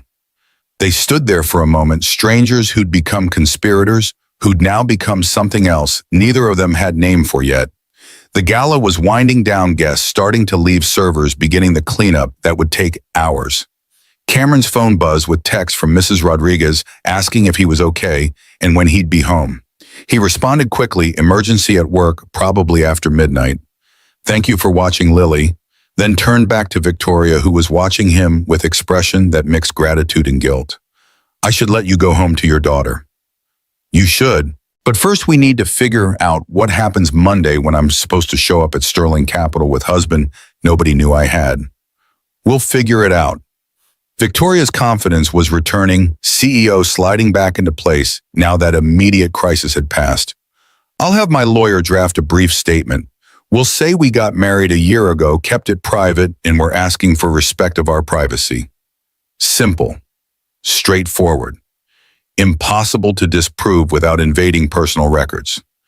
Except Marcus is going to investigate me. He's going to find out I work 3 jobs and live in a 2-bedroom apartment and have more debt than most people earn in 5 years. So, Victoria's voice carried challenge. Is there something shameful about working 3 jobs, about providing for your daughter, about doing whatever it takes to survive? No, but there's a difference between me thinking there's nothing shameful about it and your board members thinking the same thing. Victoria's expression hardened. If my board members judge you for being working class, that says more about them than it does about you. And if they judge me for marrying you, then they clearly don't understand that character matters more than bank accounts. Cameron wanted to believe her confidence was justified, but years of being invisible to wealthy people suggested otherwise. We'll see. Monday's going to be interesting either way. Monday's going to be a disaster, but we'll face it together. The word together landed with more weight than it should have, given that they'd met 90 minutes ago and had agreed to elaborate deception that would probably explode spectacularly. But something in the way Victoria said it, the way her hand reached out to squeeze his arm briefly before letting go, suggested that maybe this temporary alliance was already becoming something more complicated than either of them had intended. Cameron left the Regency Crown at 12:47 a.m. exhaustion, making the world feel slightly unreal. The overnight maintenance shift he'd been covering was technically over, which meant he'd just earned $216 for the strangest 8 hours of his life. He'd started the evening as invisible service worker, keeping infrastructure functional. He'd ended it as Victoria Sterling's fake husband, having lied to Chicago's business elite and somehow gotten away with it. The train ride home was empty, just Cameron and a handful of other overnight workers heading to wherever home was at 1 a.m. He stared at his reflection in the dark window and tried to process what he'd just agreed to. 2 weeks of pretending to be married to billionaire CEO who was being systematically destroyed by ex-fiancé with obvious control issues. 2 weeks of lying to people who could make or break Victoria's career with single board vote. 2 weeks of hoping that Marcus wouldn't dig too deep into Cameron's background and discover the kind of financial instability that would make Victoria's judgment look questionable. His phone buzzed with text from Victoria. "Thank you again for tonight. My lawyer will call you tomorrow morning to discuss details." And Cameron, I meant what I said. I'll make sure Lily's comfortable with whatever arrangement we figure out. This is temporary crisis management, not permanent disruption of your life. Cameron typed back, "Just make sure your lawyer calls after 8 a.m. Lily wakes up early, and I don't want to explain Daddy's new fake wife before she's had breakfast." Victoria's response came immediately. "Noted. And for what it's worth, you're good at this. The husband performance, I mean. Very convincing. Years of practice pretending I'm holding it together. Turns out the skills transfer." That's depressingly relatable. "Get some sleep, Cameron. Tomorrow's going to be complicated." Cameron arrived at his apartment at 1:34 a.m. to find Mrs. Rodriguez asleep in his armchair, knitting project in her lap, television playing some telenovela on low volume. He woke her gently, apologized for keeping her so late, tried to pay her $50 from the night's earnings. She waved away the money with expression that suggested he'd insulted her by offering, "Mijo, you don't pay family. Lily's fine. She went to bed at 8, no nightmares tonight. Now go sleep before you collapse." "Mrs. Rodriguez, I need to tell you something." She studied his face with sharp eyes that missed nothing. "You look like someone who just made a decision that's either brilliant or catastrophic and won't know which for several days." "What did you do?" "I agreed to help someone who needed help, but it's complicated, and it's going to involve some changes to my schedule for the next few weeks." "Changes like what?" "Changes like I might need you to watch Lily more often. Changes like there might be people asking questions about me and my life. Changes like..." He paused, trying to figure out how to explain without revealing details he hadn't fully processed himself. "I'm helping someone with a situation.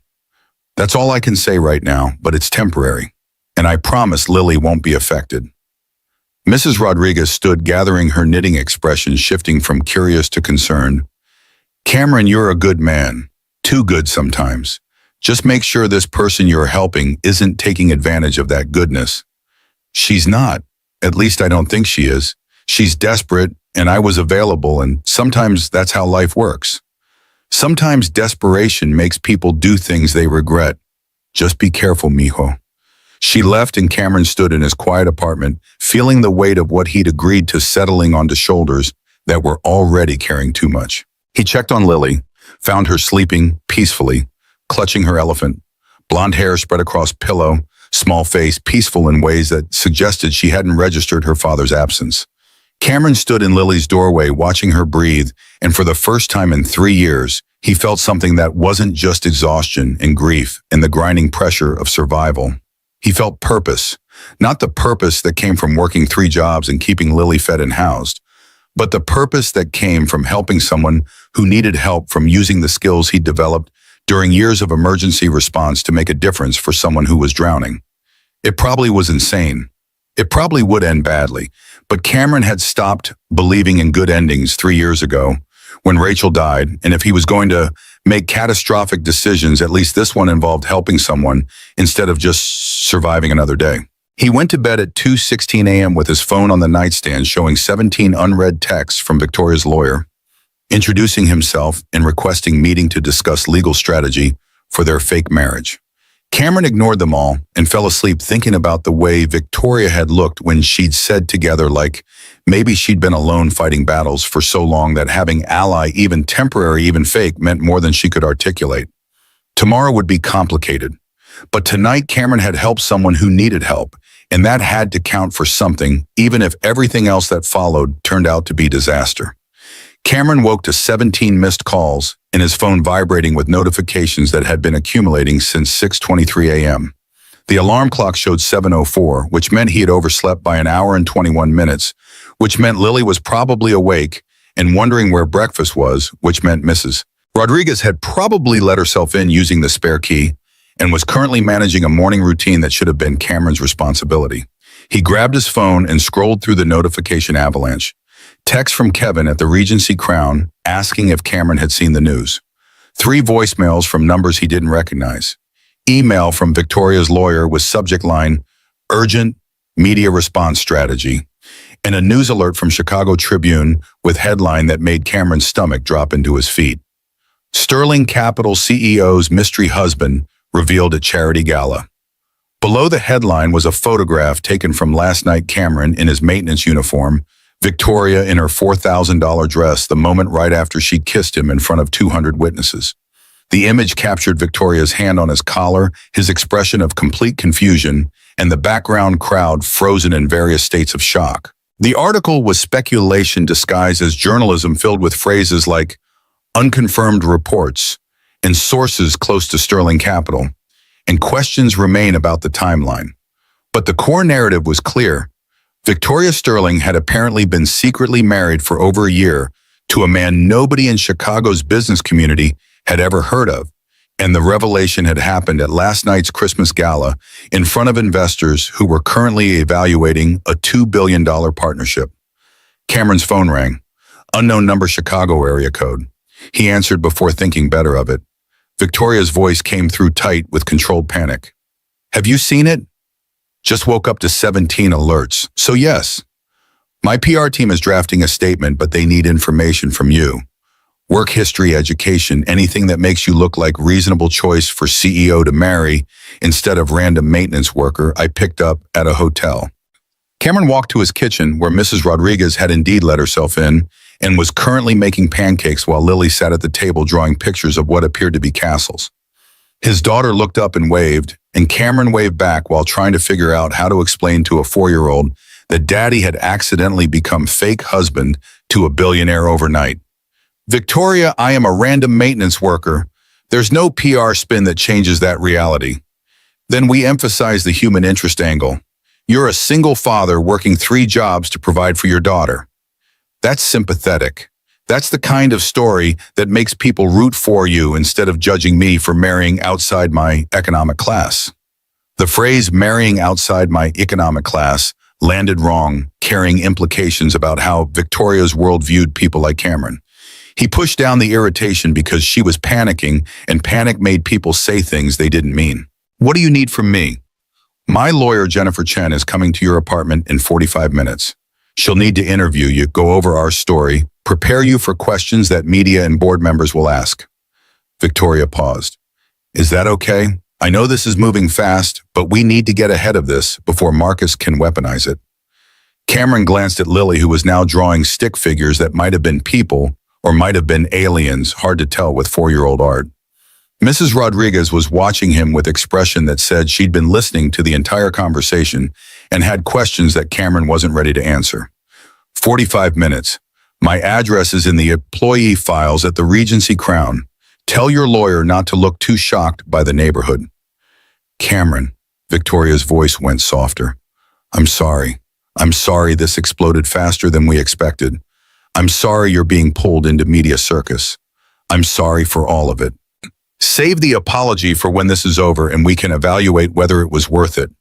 He hung up and turned to find Mrs. Rodriguez standing with spatula in hand, expression mixing concern with a barely suppressed curiosity. Lily was oblivious, humming while she drew, but Mrs. Rodriguez had clearly heard enough to know something significant had happened. Her voice carried the gentle sternness that had probably terrified generations of elementary school students. Mijo, you want to tell me why a lawyer is coming here in 45 minutes? Cameron sat down at the table, accepting the coffee Mrs. Rodriguez poured without being asked. Remember yesterday when I said I was helping someone and it was complicated? I remember. It got more complicated, and I can't explain all of it. But for the next few weeks, people might be asking questions about me and Lily, about where we live, how much I make, what kind of father I am. He paused, trying to find words for a situation that had no precedent in his experience. I need you to just not be surprised by anything you hear, and know that none of it changes anything real about our lives. Mrs. Rodriguez studied him with a sharp assessment that missed nothing. This woman you're helping, is she the blonde from the newspaper photo? You saw the photo. Everyone saw the photo, mijo. It's on 3 different news sites and your face is very clear. She set down her spatula and crossed her arms. So yes, I saw the photo of you kissing some rich woman in evening gown while wearing your work uniform. And now her lawyer is coming here. which means whatever you agreed to last night is bigger than helping someone with a situation. Cameron had never been able to lie to Mrs. Rodriguez. She had some kind of radar for dishonesty that had probably saved her life teaching middle school for 40 years. He made decision to give her partial truth because complete truth would require explanations he didn't have time for. Her name is Victoria Sterling. She runs a company. Her ex-fiancé has been stalking her and trying to destroy her career. Last night she panicked when she saw him and she asked me to pretend to be her husband, to make him think she'd moved on. Mrs. Rodriguez's eyebrows went up. And you said yes to this insanity? I said yes because she looked like I felt 3 years ago in that hospital. Like she was drowning and needed someone to throw her a line, even if the person throwing it didn't know how to swim either. Ay, mijo. Mrs. Rodriguez's expression softened. Your heart is too big for your common sense. This woman is going to complicate your life in ways you haven't thought through.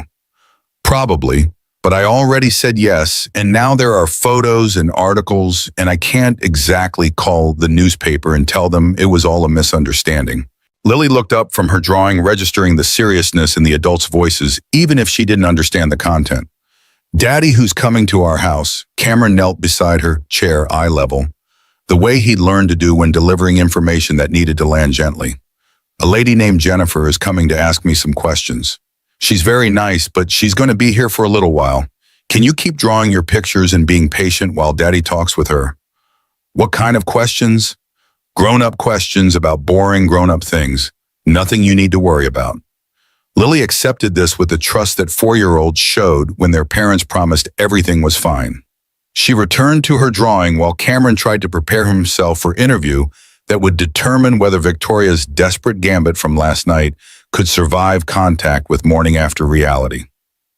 Jennifer Chen arrived at exactly 8:47 a.m., which meant she'd probably been waiting in her car for 3 minutes to achieve precise punctuality. She was mid-40s Chinese-American, wearing suit that probably cost more than Cameron's monthly rent, carrying leather briefcase that looked like it had survived decades of legal battles. She shook Cameron's hand with grip that was professionally firm without being aggressive. Mr. Brooks, thank you for agreeing to meet on such short notice. I know this situation has escalated quickly. Cameron showed her to the kitchen table, the only space in his apartment suitable for conversations that required sitting. Lily had moved to the living room with Mrs. Rodriguez, both of them pretending to watch cartoons, while clearly trying to eavesdrop on whatever was about to be discussed. Jennifer set her briefcase on the table and pulled out tablet and stack of documents that suggested this interview would be thorough. I'm going to ask you a series of questions. Some will feel invasive. All of them are necessary because if we're going to construct a believable narrative, I need to know the truth first so I can figure out what parts we emphasize and what parts we contextualize. Contextualize, that's a nice word for lying. We're not lying, Mr. Brooks. We're strategically presenting facts in ways that support the narrative Victoria needs to maintain. Jennifer's voice carried the practiced neutrality of someone who'd made a career out of helping wealthy people manage truth. Now, Victoria said you met approximately a year ago. Is that accurate? No, I met her last night when she grabbed my collar and kissed me in front of 200 people. Jennifer didn't even blink. But you had encountered her previously, in the parking garage 3 weeks ago. Victoria mentioned that you held an elevator door. I hold elevator doors for lots of people. It's called basic courtesy. Good. So we can say you first encountered each other 3 weeks ago, had several subsequent interactions, developed connection that led to relationship. Jennifer typed something on her tablet. When would you say the relationship became serious? Cameron stared at her. There is no relationship. This is elaborate fiction Victoria created because she was panicking about her stalker ex-fiancé. Mr. Brooks, I understand you're trying to be honest, but honesty in this situation is liability. Jennifer set down her tablet and looked at him directly. Here's the reality that photograph is on every business news site in Chicago. Marcus Ashford is currently calling board members telling them Victoria has been lying about her personal life. If we don't construct believable timeline, the board will question her judgment and the Meridian Holdings partnership will collapse. Which means we need you to commit to this narrative completely, or we need to end this arrangement now before more damage is done. Cameron thought about Victoria's face last night, when she'd buckled in the service quarter. Thought about the terror in her eyes when she'd seen Marcus. Thought about how he'd already said yes, and backing out now would leave her worse off than if he'd never agreed in the first place. "What do you need me to say?" Relief flickered across Jennifer's professional composure. "Tell me about your work history, education, family background, anything that explains who you are beyond maintenance worker at a luxury hotel." For the next 40 minutes, Cameron walked Jennifer through his life in clinical detail. High school graduation, but no college because Rachel got pregnant senior year, and they decided to get married instead of pursuing degrees they couldn't afford. Emergency response training through community program because Cameron had been good in crisis situations and the program was free if you committed to volunteer work. 5 years on a rescue team before Rachel died and Cameron quit because he couldn't handle the pressure anymore. 3 jobs now, $42,000 a year gross. $180,000 in debt from medical bills and funeral costs. 2-bedroom apartment in working-class neighborhood. Lily in state-subsidized preschool. Mrs. Rodriguez as unpaid childcare because professional daycare cost more than Cameron could afford. Jennifer typed everything without judgment, professional mask, never slipping, though Cameron could see her calculating how to spin working-class struggle into sympathetic narrative instead of liability. The rescue team training is good. We can emphasize that you have emergency response background, makes you sound more capable than just maintenance worker. Jennifer scrolled through her notes. The dead wife is sympathetic, but we need to be careful not to make it sound like Victoria is rebound. How long ago did she die? 3 years, and her name was Rachel, not the dead wife. Of course, I apologize. Jennifer's voice softened marginally. 3 years is appropriate grieving period before remarriage. We can work with that timeline. They spent another hour constructing the relationship narrative. Cameron and Victoria had met professionally. He'd been doing maintenance work at a conference where she was speaking. They'd encountered each other multiple times over subsequent months, had started talking, discovered unexpected connection despite economic differences. Relationship developed slowly, carefully, neither of them rushing into anything given Cameron's loss and Victoria's complicated professional situation. They'd gotten married at courthouse 11 months ago. Small ceremony, just immediate family because Victoria wanted to keep it private after the disaster with Marcus. Cameron had been supportive of her career, understanding that being CEO of major company required discretion about personal life.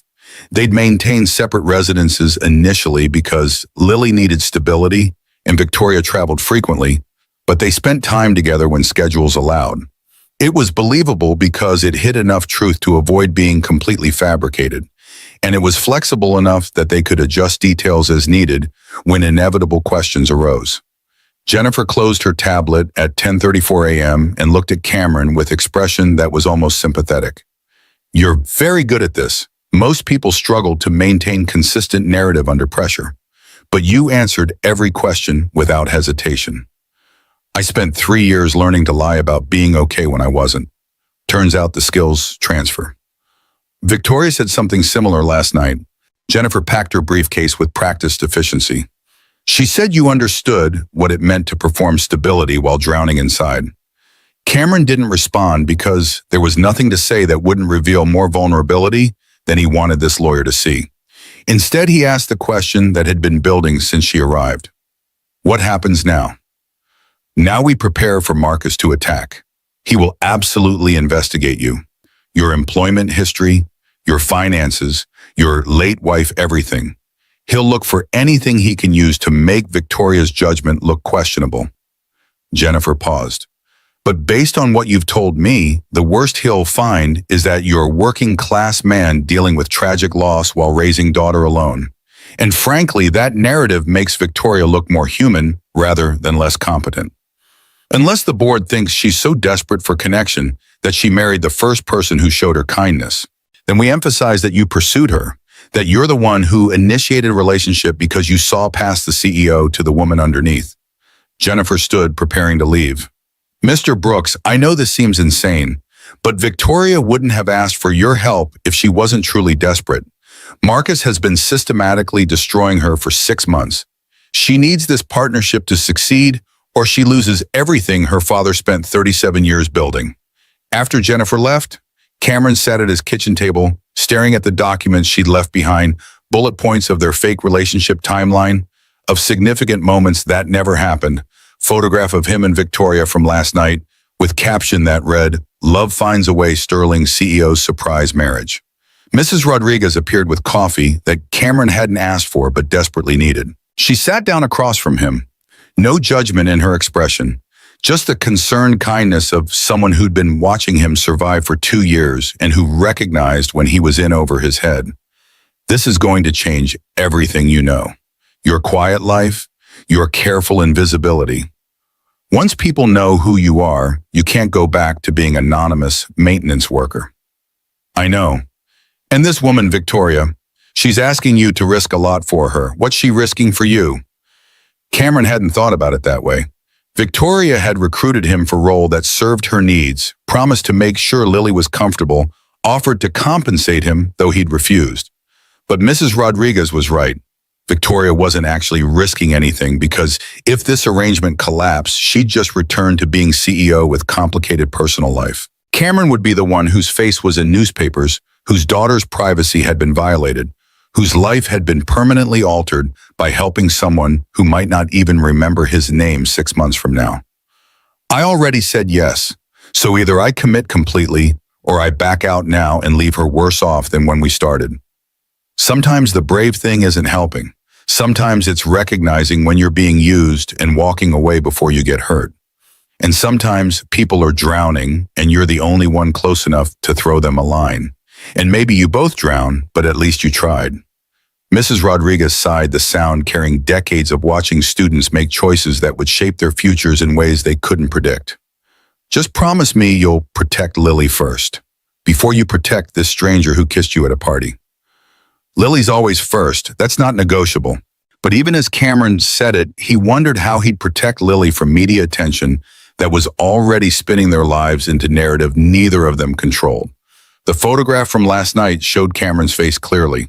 Any competent journalist could find his address, his employment records, his daughter's preschool. Privacy was already gone. The only question was whether what they gained from this arrangement would be worth what they lost. The media explosion accelerated through the weekend. By Saturday morning, Cameron's story had spread beyond Chicago business publications into national news sites that loved narratives about class-crossing romance. The headlines got progressively more absurd. Cinderella story in reverse billionaire, CEO marries maintenance worker. Love knows no tax bracket, Sterling Capital's secret wedding.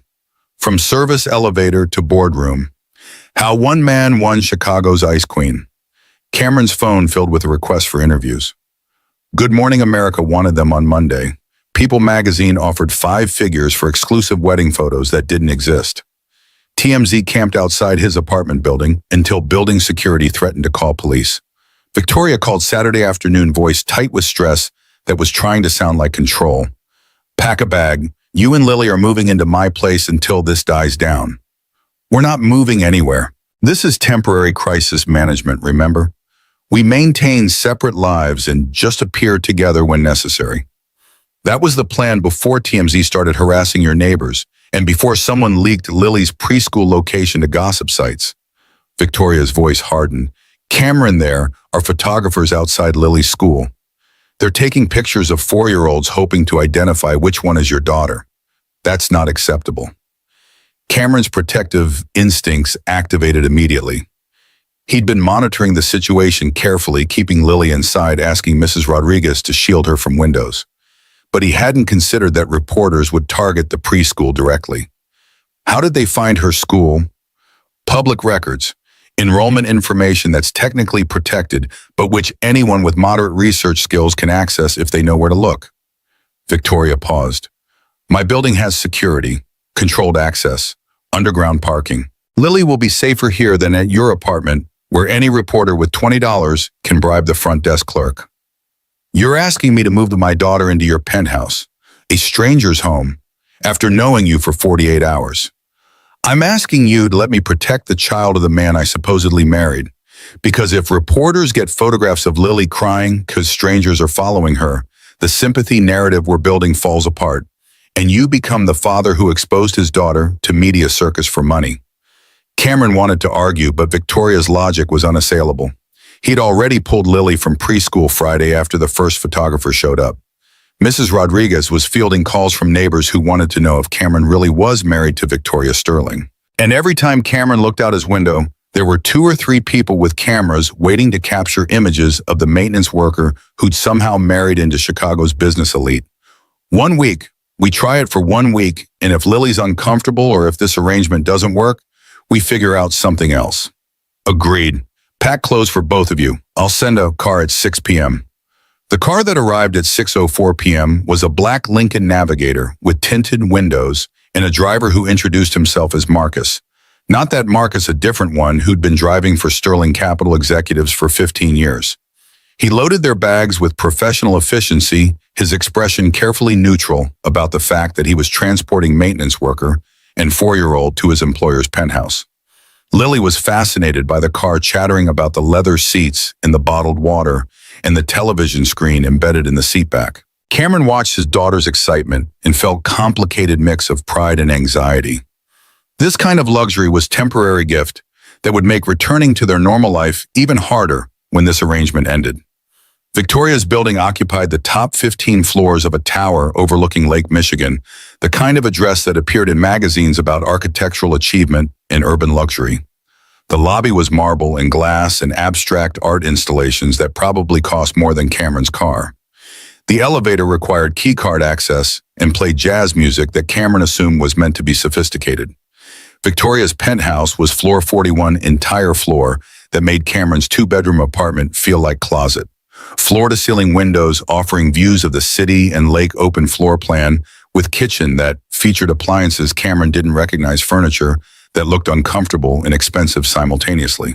Victoria met them at the elevator wearing jeans and sweater that probably cost what Cameron earned in a week, but which made her look younger and more approachable than the CEO he'd met at the gala.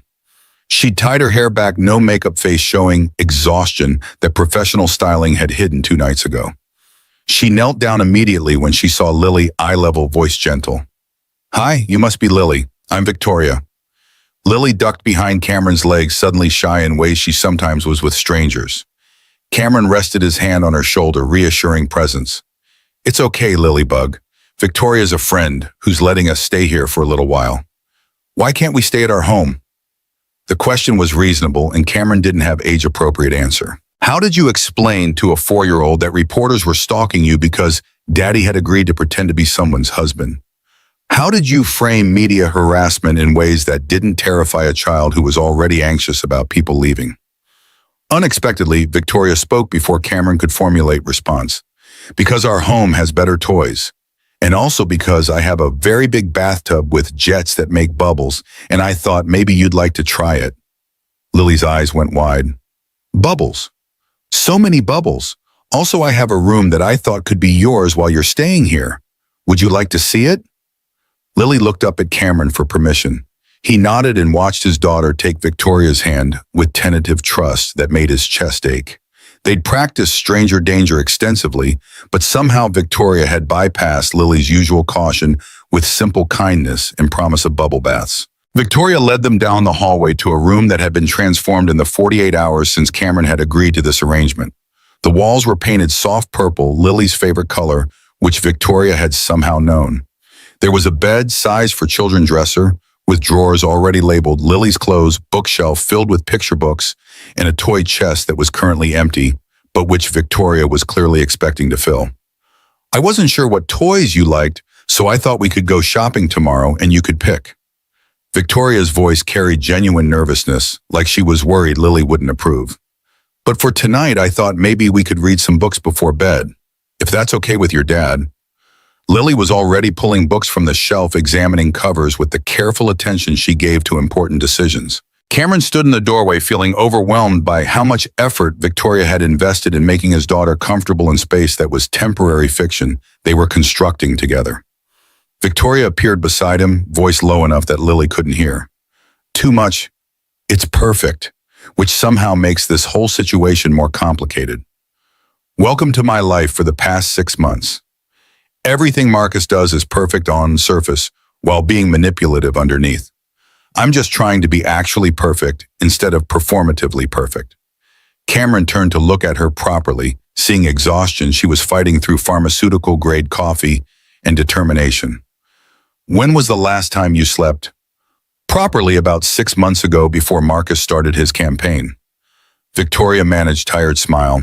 But I'll sleep when the Meridian contracts are signed and my company is secure. Until then, I function. That's not sustainable. Neither is working 3 jobs to survive, but here we both are functioning despite sustainability concerns. She had a point.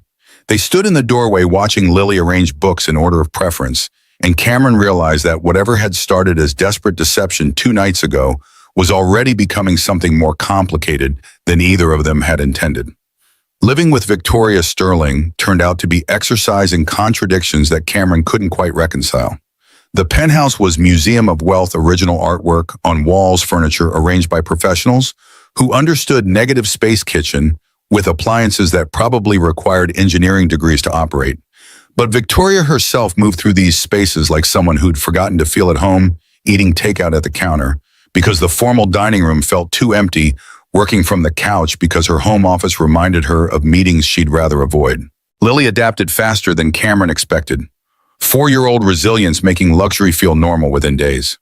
She loved the bathtub with jets, the view of the lake from her purple bedroom, the way Victoria would sit on the floor and build block towers without checking her phone every 30 seconds.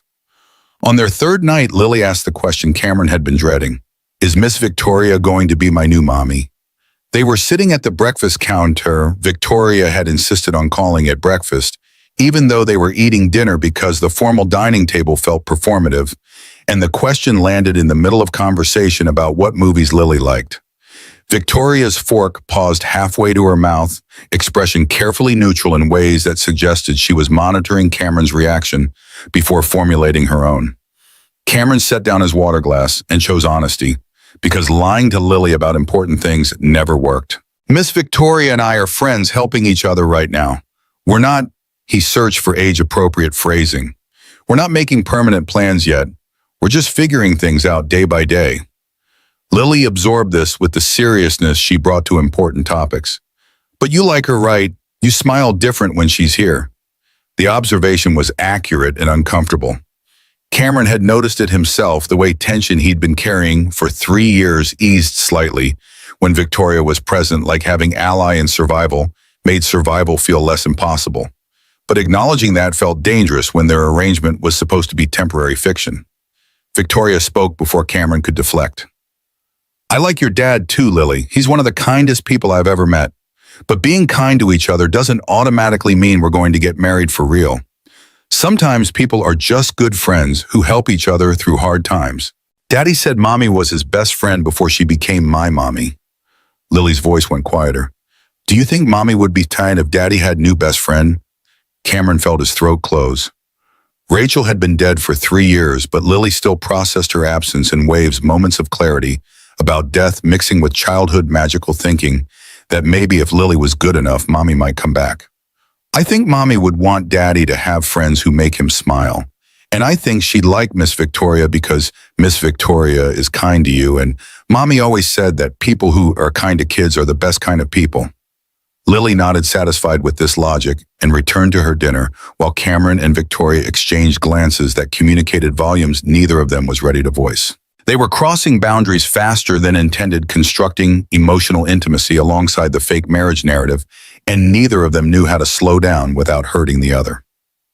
The attack came Monday morning in form of leaked documents that appeared on Chicago Business Journal's website at 6:47 a.m. Cameron woke to Victoria standing in his bedroom doorway, his temporary bedroom, the guest room that had somehow become his space, holding her tablet with expression that mixed fury and resignation. Marcus struck, employment records, financial history, everything. It's all public now. Cameron sat up in exhaustion, making cognition difficult. How bad? Read it yourself. The article was titled, Sterling CEO's Husband, Financial Instability Raises Questions About Judgment. Below the headline was everything Cameron had told Jennifer Chen during their interview, but twisted into narrative that made him sound like opportunist rather than survivor. 3 jobs framed as inability to hold steady employment, medical debt presented as financial irresponsibility. Rachel's death mentioned but minimized life insurance payout characterized as windfall that Cameron had somehow squandered. Photographs accompanied the article. Cameron's apartment building that looked worse in professional photography than it did in person.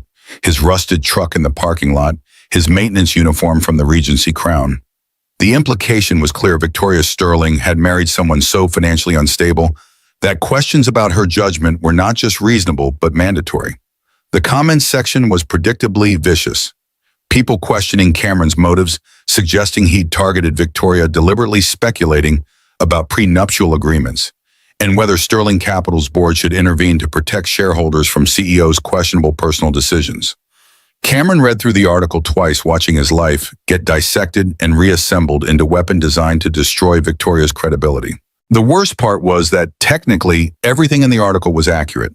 He did work 3 jobs. He did have massive debt. He did live in a 2-bedroom apartment that cost $800 a month. The facts were correct, only the framing was malicious. Victoria was pacing, energy contained but barely. Jennifer's drafting a response, but she says anything we say will just draw more attention. Marcus is betting that the best strategy is letting this narrative solidify before we can counter it. So what do? We fight back. You give an interview, tell your side of the story before Marcus can define it for you.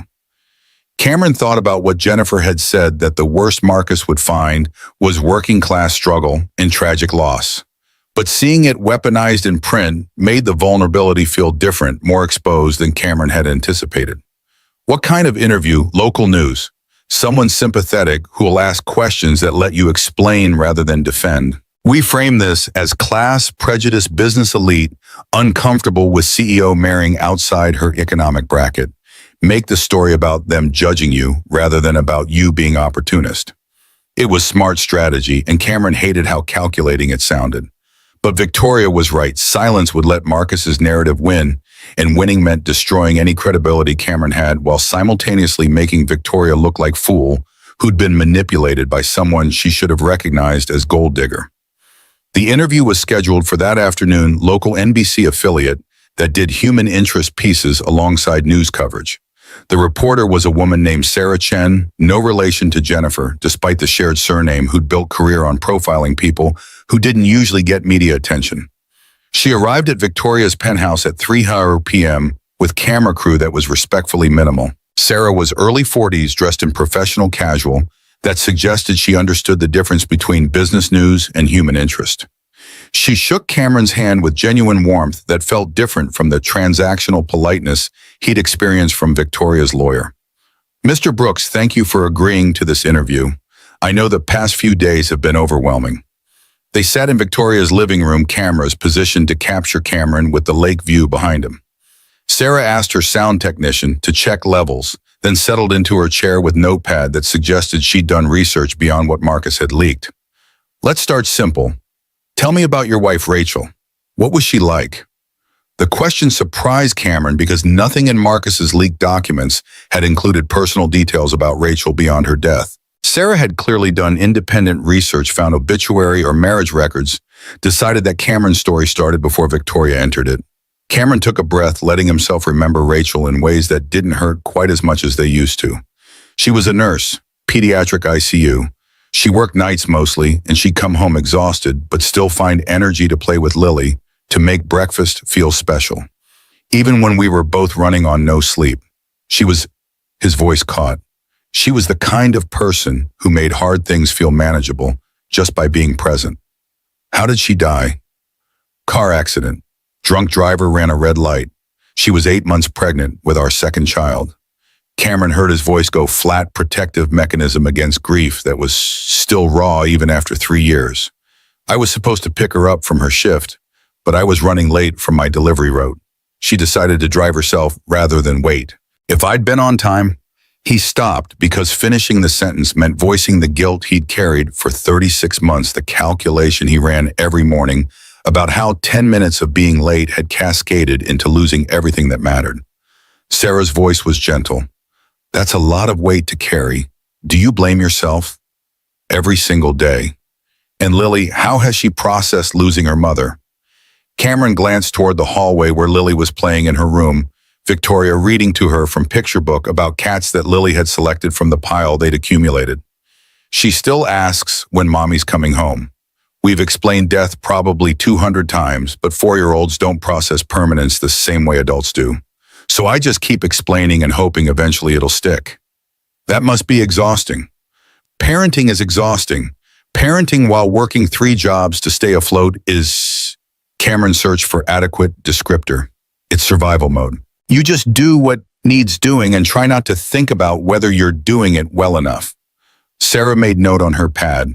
The article this morning characterized your employment situation as instability. But from what I understand, you work maintenance at the Regency Crown, drive delivery routes, and pick up catering shifts. That's not instability. That's someone working 60+ hours a week to provide for their child. Thank you for recognizing the difference. So when you met Victoria Sterling, how did that happen? The official story says you met professionally about a year ago. Cameron had memorized the timeline Jennifer constructed, but sitting in interview with cameras recording felt different from rehearsing with a lawyer. This was permanent record story that would define him if he couldn't deliver it convincingly. We met at a conference where Victoria was speaking. I was doing maintenance work at the venue. We started talking during breaks, discovered we had more in common than our economic differences suggested. The lies came easier than they should, details Jennifer had crafted sliding into place. We both understood what it meant to lose people. Her mother died when she was 19. My wife died 3 years ago. That shared grief created connection that went deeper than what our bank accounts suggested was possible. And your relationship developed from there? Slowly. Neither of us was rushing into anything. I had Lily to consider, and Victoria had her career. But over time, we realized that we made each other's lives better. That having a partner who understood pressure made pressure more bearable. Sarah leaned forward slightly. The article suggests you're financially motivated, that you saw opportunity and took it. What do you say to people who think you're with Victoria for her money? Cameron let himself feel the anger that question deserved, let it show on his face because manufactured calm would look like guilt. I say they're revealing their own prejudices about class and worth. I work 3 jobs. I provide for my daughter. I pay my bills, even when paying them means choosing between electricity and groceries. If people think I need to marry someone for money, that says more about how they value human dignity than it does about my character. Do you love her, Victoria?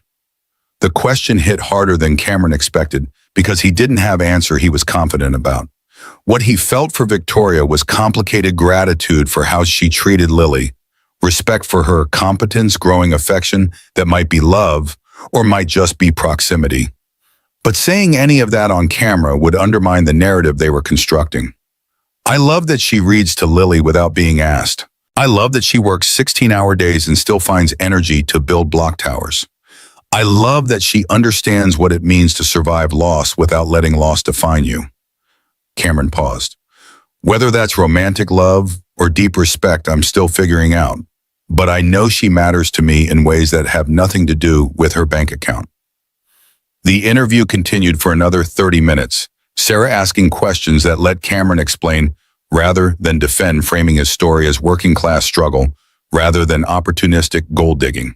When she finally called, cut her expression suggested genuine sympathy rather than journalistic satisfaction. That was powerful testimony, Mr. Brooks.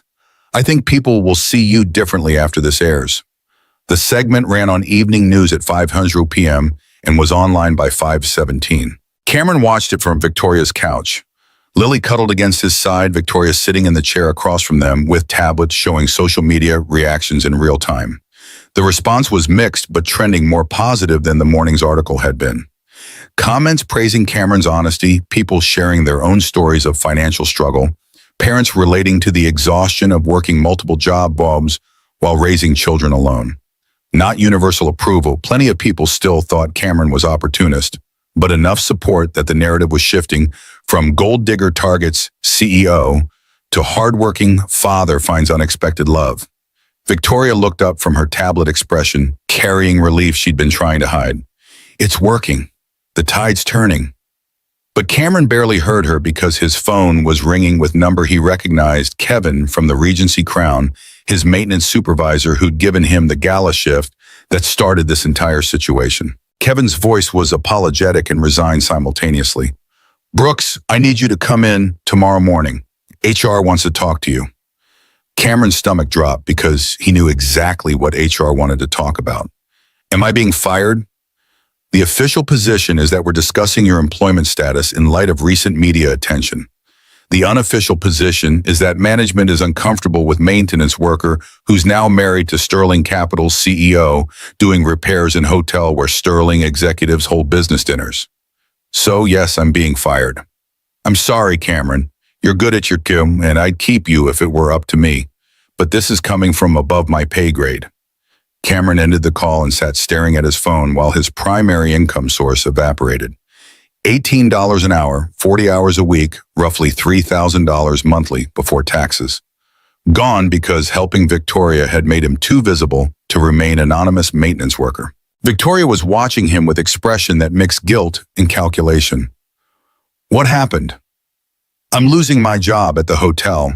Apparently being married to you makes me too complicated to employ in service position. I'll make calls. I can pressure them to... No. Cameron's voice was sharper than intended. You've done enough. I agreed to help you knowing there'd be consequences. This is just consequences, arriving faster than expected. Cameron, you're losing income because you helped me. Let me fix this. By calling my boss and using your wealth and power to force them to keep employing me, that'll really convince people I'm with you for reasons other than money.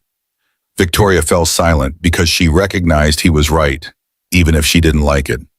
They sat in uncomfortable quiet while Lily played with blocks, oblivious to adult problems that would eventually affect her through mechanisms she wouldn't understand until she was older.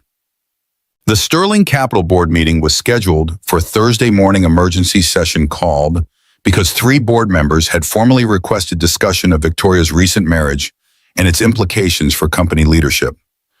Victoria spent Wednesday night preparing presentation about Meridian Holdings' partnership financial projections that demonstrated why the deal was strategically sound, regardless of anyone's opinions about her personal life. Thursday at 8:47 a.m., Victoria's father, Thomas Sterling, arrived at the penthouse unannounced. Cameron answered the door because Victoria was in the shower and Lily was watching cartoons. Thomas was 68, tall like his daughter, with silver hair and bearing that suggested decades of commanding rooms full of people who were afraid to disagree with him. He looked at Cameron with assessment that was both professional and personal, evaluating the man his daughter had supposedly married. You must be Cameron Brooks. Mr. Sterling, Victoria didn't mention you were stopping by. That's because I didn't tell her I was coming. We need to talk, man to man, before the situation gets any more complicated.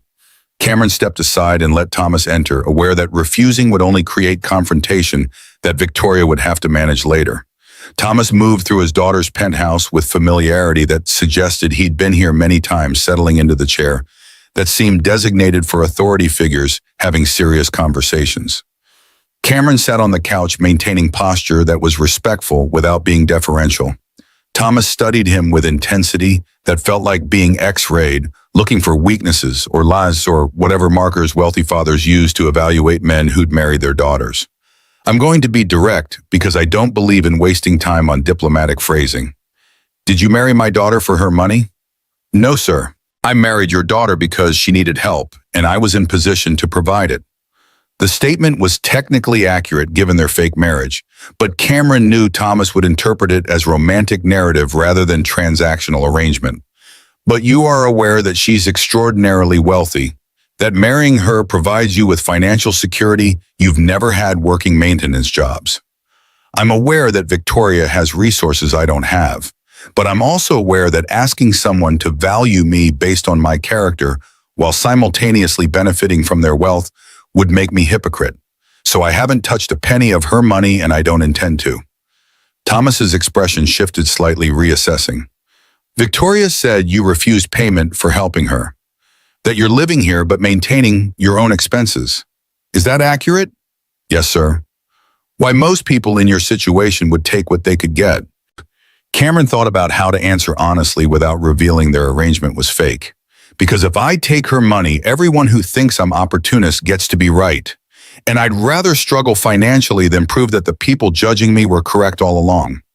Thomas stood and walked to the windows, looking out at the lake view that probably reminded him of building his empire from nothing. When he turned back, his expression was less hostile, but no less serious. Marcus has been calling me multiple times a day, telling me that Victoria's judgment is compromised, that she's making emotional decisions, that this marriage is evidence she's not fit to run Sterling Capital. He paused. What do you say to that? I say Marcus is man who tried to take over your daughter's company after you chose her instead of him. And I say that his opinion about Victoria's judgment is less about her actual competence and more about him not being able to accept that she's better at running Sterling Capital than he ever was. Strong words from maintenance worker talking about venture capitalist I trained for 15 years.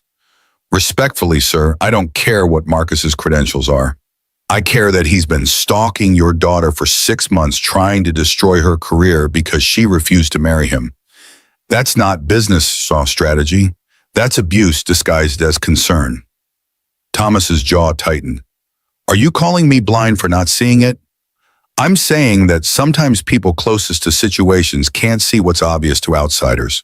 You trained Marcus. You groomed him to marry Victoria and help run your company. It must be hard to accept that the person you invested 15 years developing turned out to be someone who'd weaponized that trust.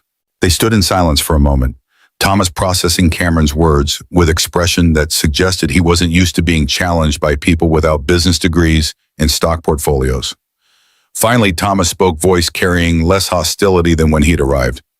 Victoria says you're good with Lily, that you're patient father. I try to be. Rachel was better at it than I am, but I'm learning. My wife died when Victoria was 19. Cancer that we fought for 2 years before accepting we were going to lose. Thomas's voice went quieter. I wasn't good at being both parents afterward, focused on business instead of helping Victoria process her grief. When she told me she was engaged to Marcus, I encouraged it because I thought she needed partner to share burden of running Sterling Capital. He turned to face Cameron directly. But maybe what she actually needed was someone who understood what it meant to lose person who defined your world and still have to keep functioning for people who depend on you. The vulnerability in Thomas's voice was unexpected crack in the authoritative facade revealing man who'd made mistakes he couldn't fix. Cameron didn't know how to respond, except with equal honesty. I don't know if I'm that person for Victoria. We're still figuring out what we are to each other. But I know that when she needed help, I was there, and I'll keep being there for as long as she needs me. Thomas studied Cameron for a long moment, then nodded with something that might have been approval. The board meeting is this morning. I'm going to recommend approval of the Meridian Partnership. And I'm going to tell the members who've been questioning Victoria's judgment that her personal life is none of their concern as long as Sterling Capital continues performing at current levels. Thank you, sir. Don't thank me. I'm not doing this for you. I'm doing it because Victoria's my daughter, and I should have been protecting her from Marcus instead of questioning her decisions. Thomas moved toward the door, then paused. But Cameron, if you hurt her, if you're playing some long game I can't see, I will use every resource I have to destroy you. Am I clear? Crystal clear, sir. After Thomas left, Cameron found Victoria standing in the hallway dressed for the board meeting in suit that probably cost what Cameron used to earn in a month. She'd clearly heard the entire conversation, had been waiting to see if Cameron would defend her to her father without her present. You didn't have to do that. Stand up to him. Yes, I did. Someone needed to tell him that Marcus's problem, not you. Victoria crossed the space between them and pulled Cameron into a hug that was tight enough to communicate emotions she wasn't voicing. He held her, aware that they were blurring lines between fake and real, faster than was probably safe. When she pulled back, her eyes were bright with tears she was fighting. Thank you for everything, for lying to my father just now to protect our story, for defending me when you barely know me, for... I wasn't lying to your father. Everything I said about defending you from Marcus was true. The marriage might be fake, but my belief that you deserve better than what he's doing to you is real. Victoria stared at him like he'd said something profound instead of obvious. Then she kissed his cheek, brief, chaste, completely different from the desperate kiss that had started this entire situation, and left for the board meeting that would determine whether their gambit had worked. The evidence appeared by accident, the universe demonstrating that sometimes desperation led to preparation that looked like luck. Cameron had been going through papers Victoria had given him about Lily's enrollment at private school. She'd suggested forms requiring his financial information that would technically make him guardian on official documents. Mixed in with enrollment forms was folder labeled Sterling Capital, Executive Compensation Review. He'd opened it thinking Victoria had accidentally included work documents in papers meant for him. What he found instead made his hands start shaking. The folder contained financial records that shouldn't have existed outside secure servers, shell companies, offshore accounts, wire transfers that showed Marcus Ashford had been systematically embezzling from Sterling Capital for 4 years. $53 million moved through entities designed to hide ownership partnerships that existed only on paper investment funds that had no actual investors beyond Marcus himself. Cameron stared at the documents, trying to understand what he was seeing. The transfers had started small, $200,000 here, $500,000 there amounts, that would get lost in Sterling Capital's billion-dollar annual revenue. But they'd accelerated after Victoria became CEO. Marcus, apparently escalating theft, while simultaneously undermining her leadership. Cameron called Victoria, immediately interrupting her post-board meeting lunch with Meridian Holdings executives. Her voice was distracted, still in CEO mode. "Cameron, this isn't great timing. I'm in the middle. You need to see something now. It's about Marcus." The tone shift was immediate, professional polish dropping away. "What did you find?" "Evidence that's going to end his campaign permanently. But we need to secure it before he realizes it exists." Victoria arrived at the penthouse 47 minutes later with Jennifer Chen and 2 associates carrying equipment that looked designed for digital forensics. They spent 3 hours photographing documents, verifying authenticity through cross-referencing with public records, constructing legal case that would survive challenges from expensive defense lawyers. Jennifer's expression was grim satisfaction. "This is federal embezzlement. If these documents are authentic, Marcus is facing decades in prison. But we need to verify everything before going public, because if we're wrong, he'll sue for defamation and win." "They're real." Victoria's voice was hollow. "I recognize some of these accounts. Marcus used to handle executive compensation reviews before I became CEO. He had access to shell companies we use for legitimate tax optimization. He weaponized that access." By Friday evening, they'd verified enough documentation to approach federal prosecutors. Jennifer had contacts at the U.S. Attorney's Office who specialized in financial crimes. Saturday morning, 3 FBI agents arrived at the penthouse to interview Victoria about Marcus's access to Sterling Capital's financial systems. Sunday morning, Marcus showed up. He bypassed building security, somehow made it to the 41st floor, started pounding on Victoria's door at 8:23 a.m., while Cameron was making breakfast and Victoria was reading to Lily in the living room. His voice carried through the door, rage barely controlled beneath volume, that suggested he'd been drinking or was having breakdown, or both. "I know you have them. Whatever documents you think you found, they're fake. You're trying to frame me because you can't handle that. I've been beating you legitimately." Victoria stood frozen, face draining of color. Lily looked up from her book with expression that showed she'd registered the adult fear, even if she didn't understand its cause. Cameron moved toward the door, pulling out his phone. Started recording before opening it because every instinct from emergency response training said document everything when situations escalated. Marcus was disheveled, suit, wrinkled hair, uncombed eyes carrying manic energy that suggested someone who'd lost control of narrative he thought he'd been managing. He saw Cameron and his rage redirected. "This is your fault. You show up and suddenly she finds documents that have been secured for 4 years. You planted them. You're working with her to destroy me." Cameron kept his phone recording voice calm in ways that only enraged Marcus further. "No one planted anything, and you need to leave before building security arrives. I will take everything from you." Marcus's voice dropped to something colder than shouting threat, delivered with precision that suggested he'd been planning this. "Your jobs, your custody, your pathetic excuse for life. I will make sure everyone knows you're using your daughter to manipulate Victoria. That you're exploiting your dead wife to gain sympathy. That you're—" He stopped himself, but not fast enough. Cameron's expression must have shown something dangerous, because Marcus backpedaled, recognizing line he'd just crossed. "I will destroy that little girl." Marcus's voice rose again, control slipping.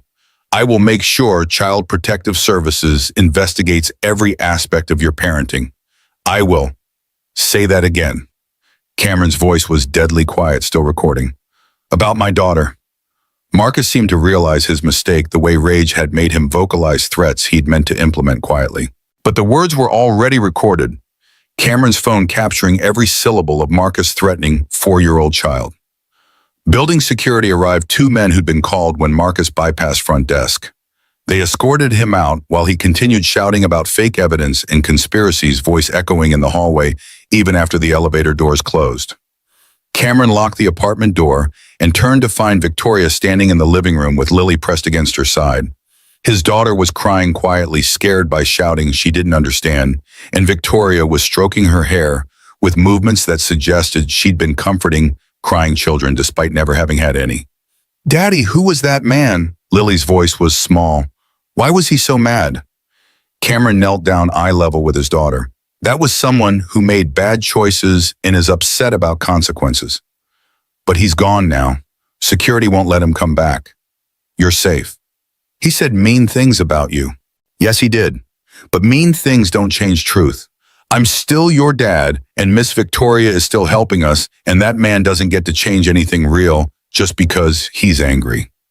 Lily nodded but clung tighter to Victoria, clearly shaken by adult rage she'd witnessed. Cameron looked up at Victoria over his daughter's head and saw her expression, something that mixed protective fury with dawning realization that Marcus had just handed them a weapon that would end his campaign permanently. "I have it recorded, every threat, including the one about Lily." Victoria's voice was steady. "Send it to Jennifer immediately and send copy to my father and to every board member who questioned my judgment about Marcus." The recording went viral within hours because Jennifer strategically leaked it to media outlets that had been covering Victoria's marriage. Audio of Marcus threatening 4-year-old child while making explicit threats about destroying Cameron's life played on every news station in Chicago by Monday morning. The narrative shifted instantly and completely. Marcus Ashford was no longer concerned board advisor, questioning CEO's judgment. He was unhinged ex-fiancé, threatening children on camera, while simultaneously embezzling millions from company he'd been trusted to protect. The Sterling Capital Board called emergency meeting Monday afternoon. Thomas Sterling formally recommended Victoria's Meridian Holdings partnership be approved unanimously. Every board member who'd questioned her judgment about Cameron issued formal apologies. Marcus was formally removed from all advisory positions. Federal prosecutors announced Tuesday morning they were charging Marcus with wire fraud, embezzlement, and multiple counts of financial crimes carrying maximum sentences that would keep him incarcerated until he was elderly. Wednesday afternoon, Victoria received confirmation that Meridian Holdings contracts were finalized. $2 billion in committed partnership capital. Sterling Capital's stock hit record highs. Business press published think pieces about how Victoria had successfully navigated personal crisis while closing historically significant deal. Thursday morning, Cameron woke up in the guest room of Victoria's penthouse and realized that their agreed-upon 2 weeks had elapsed. The crisis they'd been managing was over. Marcus was facing federal charges. Victoria's position was secure. The Meridian contracts were signed, which meant their arrangement, the fake marriage, the living together, the constructed intimacy was no longer necessary. He found Victoria in her home office, staring at her laptop with expression he couldn't quite read. She looked up when he entered, and something flickered across her face that might have been the same realization he had just had. "It's over." Her voice was carefully neutral. "Everything we were trying to accomplish. Marcus is done. The partnership is over. You can go home now." The word home landed wrong because Cameron wasn't sure where home was anymore. The 2-bedroom apartment he'd been living in for 3 years felt distant and small compared to the space they'd been occupying. But this penthouse wasn't his home either. It was temporary refuge that had always had expiration date. Right, back to normal. Whatever normal means at this point. Victoria stood and walked to her windows, looking out at the lake view that Cameron had gotten used to waking up to. Her shoulders were tense in ways that suggested she was fighting some internal battle she wasn't ready to voice. "I should thank you for everything, for lying to my board, for defending me to my father, for letting Marcus threaten your daughter so we'd have recording that would destroy him." Her voice cracked slightly. for pretending to be my husband well enough that I started believing it was real. Cameron crossed the office until he was standing beside her, both of them looking out at Chicago spreading beneath them, like promise of everything they couldn't quite articulate. What if I don't want to go back? Victoria turned to look at him, surprise evident. What if these 2 weeks felt more real than anything in the past 3 years? What if living here with you and watching you read to Lily and building this, whatever this is, what if that matters more than maintaining the fiction that we're just helping each other through temporary crisis? Cameron, you don't want this. You don't want me. I'm complicated and damaged, and my life is never going to be the quiet existence you built for Lily. My life hasn't been quiet since Rachel died. It's been survival. Working 3 jobs and raising a daughter alone and pretending I'm okay when I'm barely functioning. But these 2 weeks, these have been the first 2 weeks in 3 years where I wasn't just surviving, where I actually felt like I might be learning to live again. Victoria's eyes filled with tears. She was fighting. But what happens when the performance ends? When we're not pretending for boards and investors? What if the real version of us doesn't work as well as the fake one? Cameron took her hand, the gesture that had become familiar during their public performances, but which felt different now without audience to perform for. Then we figure it out. We take it slow. We let Lily adjust. We navigate all the complicated reality that comes after fake marriage ends and real relationship starts. But Victoria, I don't want to go back to my apartment and pretend these weeks didn't change everything. She pulled him into an embrace that was tight enough to communicate what she couldn't voice: relief and terror and gratitude and all the emotions that complicated people felt when they realized they'd found connection they'd stopped believing was possible. When she finally spoke, her voice was muffled against his shoulder. Lily's going to think I'm crazy. Lily asked me last week if you were going to be her new mom. I think she's already made peace with this being real. They stood holding each other while the city moved beneath them, and Cameron understood that helping someone for 10 minutes had cascaded into helping for 2 weeks, had cascaded into realizing that sometimes the people you saved ended up saving you right back. They took it slow, despite neither of them being particularly good at slow. Cameron moved back to his apartment, but Victoria visited 3 times a week, learning to exist in spaces where furniture wasn't arranged by professionals, and dinner meant whatever Cameron could cook on a budget. Lily adjusted through asking questions. Why doesn't Miss Victoria live with us anymore? When is she coming back? Can we go to her house with the bubble bath? 6 months of slow revealed patterns they'd been too crisis-focused to notice. Victoria had control issues that made delegating impossible, worked 16-hour days, forgot to eat when stressed.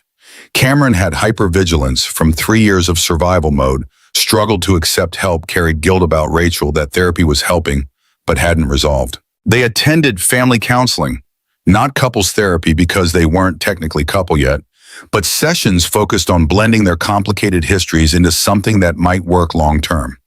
Lily had her own therapist, child psychologist, who specialized in helping kids process loss in family transitions. Cameron quit the delivery job but kept maintenance position at a different hotel, enrolled in night classes for engineering certification that Rachel had always encouraged. Victoria cut her hours at Sterling Capital, delegated more to her executive team, started attending Thomas's family dinners, where she'd previously made excuses to avoid. Marcus pleaded guilty to federal charges in exchange for a reduced sentence, 15 years minimum. His trial would have destroyed Sterling Capital's reputation, so prosecutors accepted plea that kept details relatively private. Thomas visited him once and, holding a return looking older than his 68 years, never spoke about what they'd discussed. Victoria proposed on a Sunday afternoon in the park where Lily had been insisting they take her to feed ducks that weren't actually ducks but geese who were aggressive about bread distribution. They were walking back toward Cameron's apartment, Lily holding both their hands in configuration she called building a bridge, when Victoria stopped suddenly. I need to ask you something. You can say no. Most people would probably say no, but I have to ask. Lily looked up with curious expression that suggested she sensed something important was happening. Cameron raised an eyebrow, waiting. Victoria knelt down to Lily's level. First, the gesture she'd learned meant you were having serious conversation with children. Lilybug, I need to ask your dad something important, but I wanted to ask you first if it would be okay with you. Lily's eyes went wide. Are you going to ask if you can be my real mom? Sort of. I'm going to ask your dad if he wants to marry me for real this chimicum, not pretend like we were doing before, actually married, which would mean I'd be in your family permanently, but only if that's okay with you. Lily didn't hesitate. She threw her arms around Victoria with force that nearly knocked her over. Yes, yes, yes, yes, I want you to be my mom forever. Victoria caught Cameron's eye over Lily's shoulder, and he saw vulnerability there that she'd been hiding throughout their months of slow. This wasn't CEO making strategic move. This was woman who'd found family she'd stopped believing existed and who was terrified of being rejected. Cameron pulled them both into embrace that felt like answering question without words. But Victoria apparently needed actual words because when they separated, she looked at him expectantly. Is that a yes? That's a yes to all of it. The marriage, the family, the complicated, messy, beautiful reality of building life together. Yes, Lily cheered with volume that attracted attention from other park visitors. Victoria laughed through tears, pulled Cameron close, and kissed him with none of the desperation from the gala 2 years ago. This was kiss that tasted like hope instead of panic, future instead of survival. They were married 6 months later in ceremony that was still small, but significantly less fictional than the courthouse wedding Jennifer Chen had invented. Thomas walked Victoria down the aisle. Mrs. Rodriguez stood as Cameron's best friend tissues ready. Lily was flower girl who took her duties very seriously, scattering petals with concentration that made the entire audience laugh. At the reception, Thomas approached Cameron during the dancing expression, carrying something that might have been approval or might have been resignation, that his daughter was happy in ways he hadn't predicted. You kept your promise. You've been there for her. I'll keep being there for as long as she'll have me. My wife used to say that the measure of a man wasn't what he did when success was easy. It was what he did when survival was hard. Thomas paused. You survived and helped her survive simultaneously. That's rare. Cameron didn't know how to respond except with honesty. I'm still figuring out this whole being married to a CEO thing. Pretty sure I'm going to mess it up regularly. Good. Marriage that's too perfect isn't real. Marriage that survives imperfection is worth having. Years later, Cameron would think back to the night Victoria had grabbed his collar in desperate panic and wonder what would have happened if he'd said no. If he'd extracted himself from the situation and returned to his 3 jobs and careful invisibility, he'd probably still be working maintenance, still barely surviving, still teaching Lily that life was struggle to be endured rather than gift to be experienced. Instead, he'd said yes to helping someone for 10 minutes, which had become 2 weeks, which had become lifetime of waking up next to someone who understood that survival was just the first step toward actually living. Lily grew up asking when people needed help, were you supposed to help them? And Cameron would say yes, always yes, because sometimes helping someone changed your life in ways you couldn't predict, but which turned out to be exactly what both of you needed.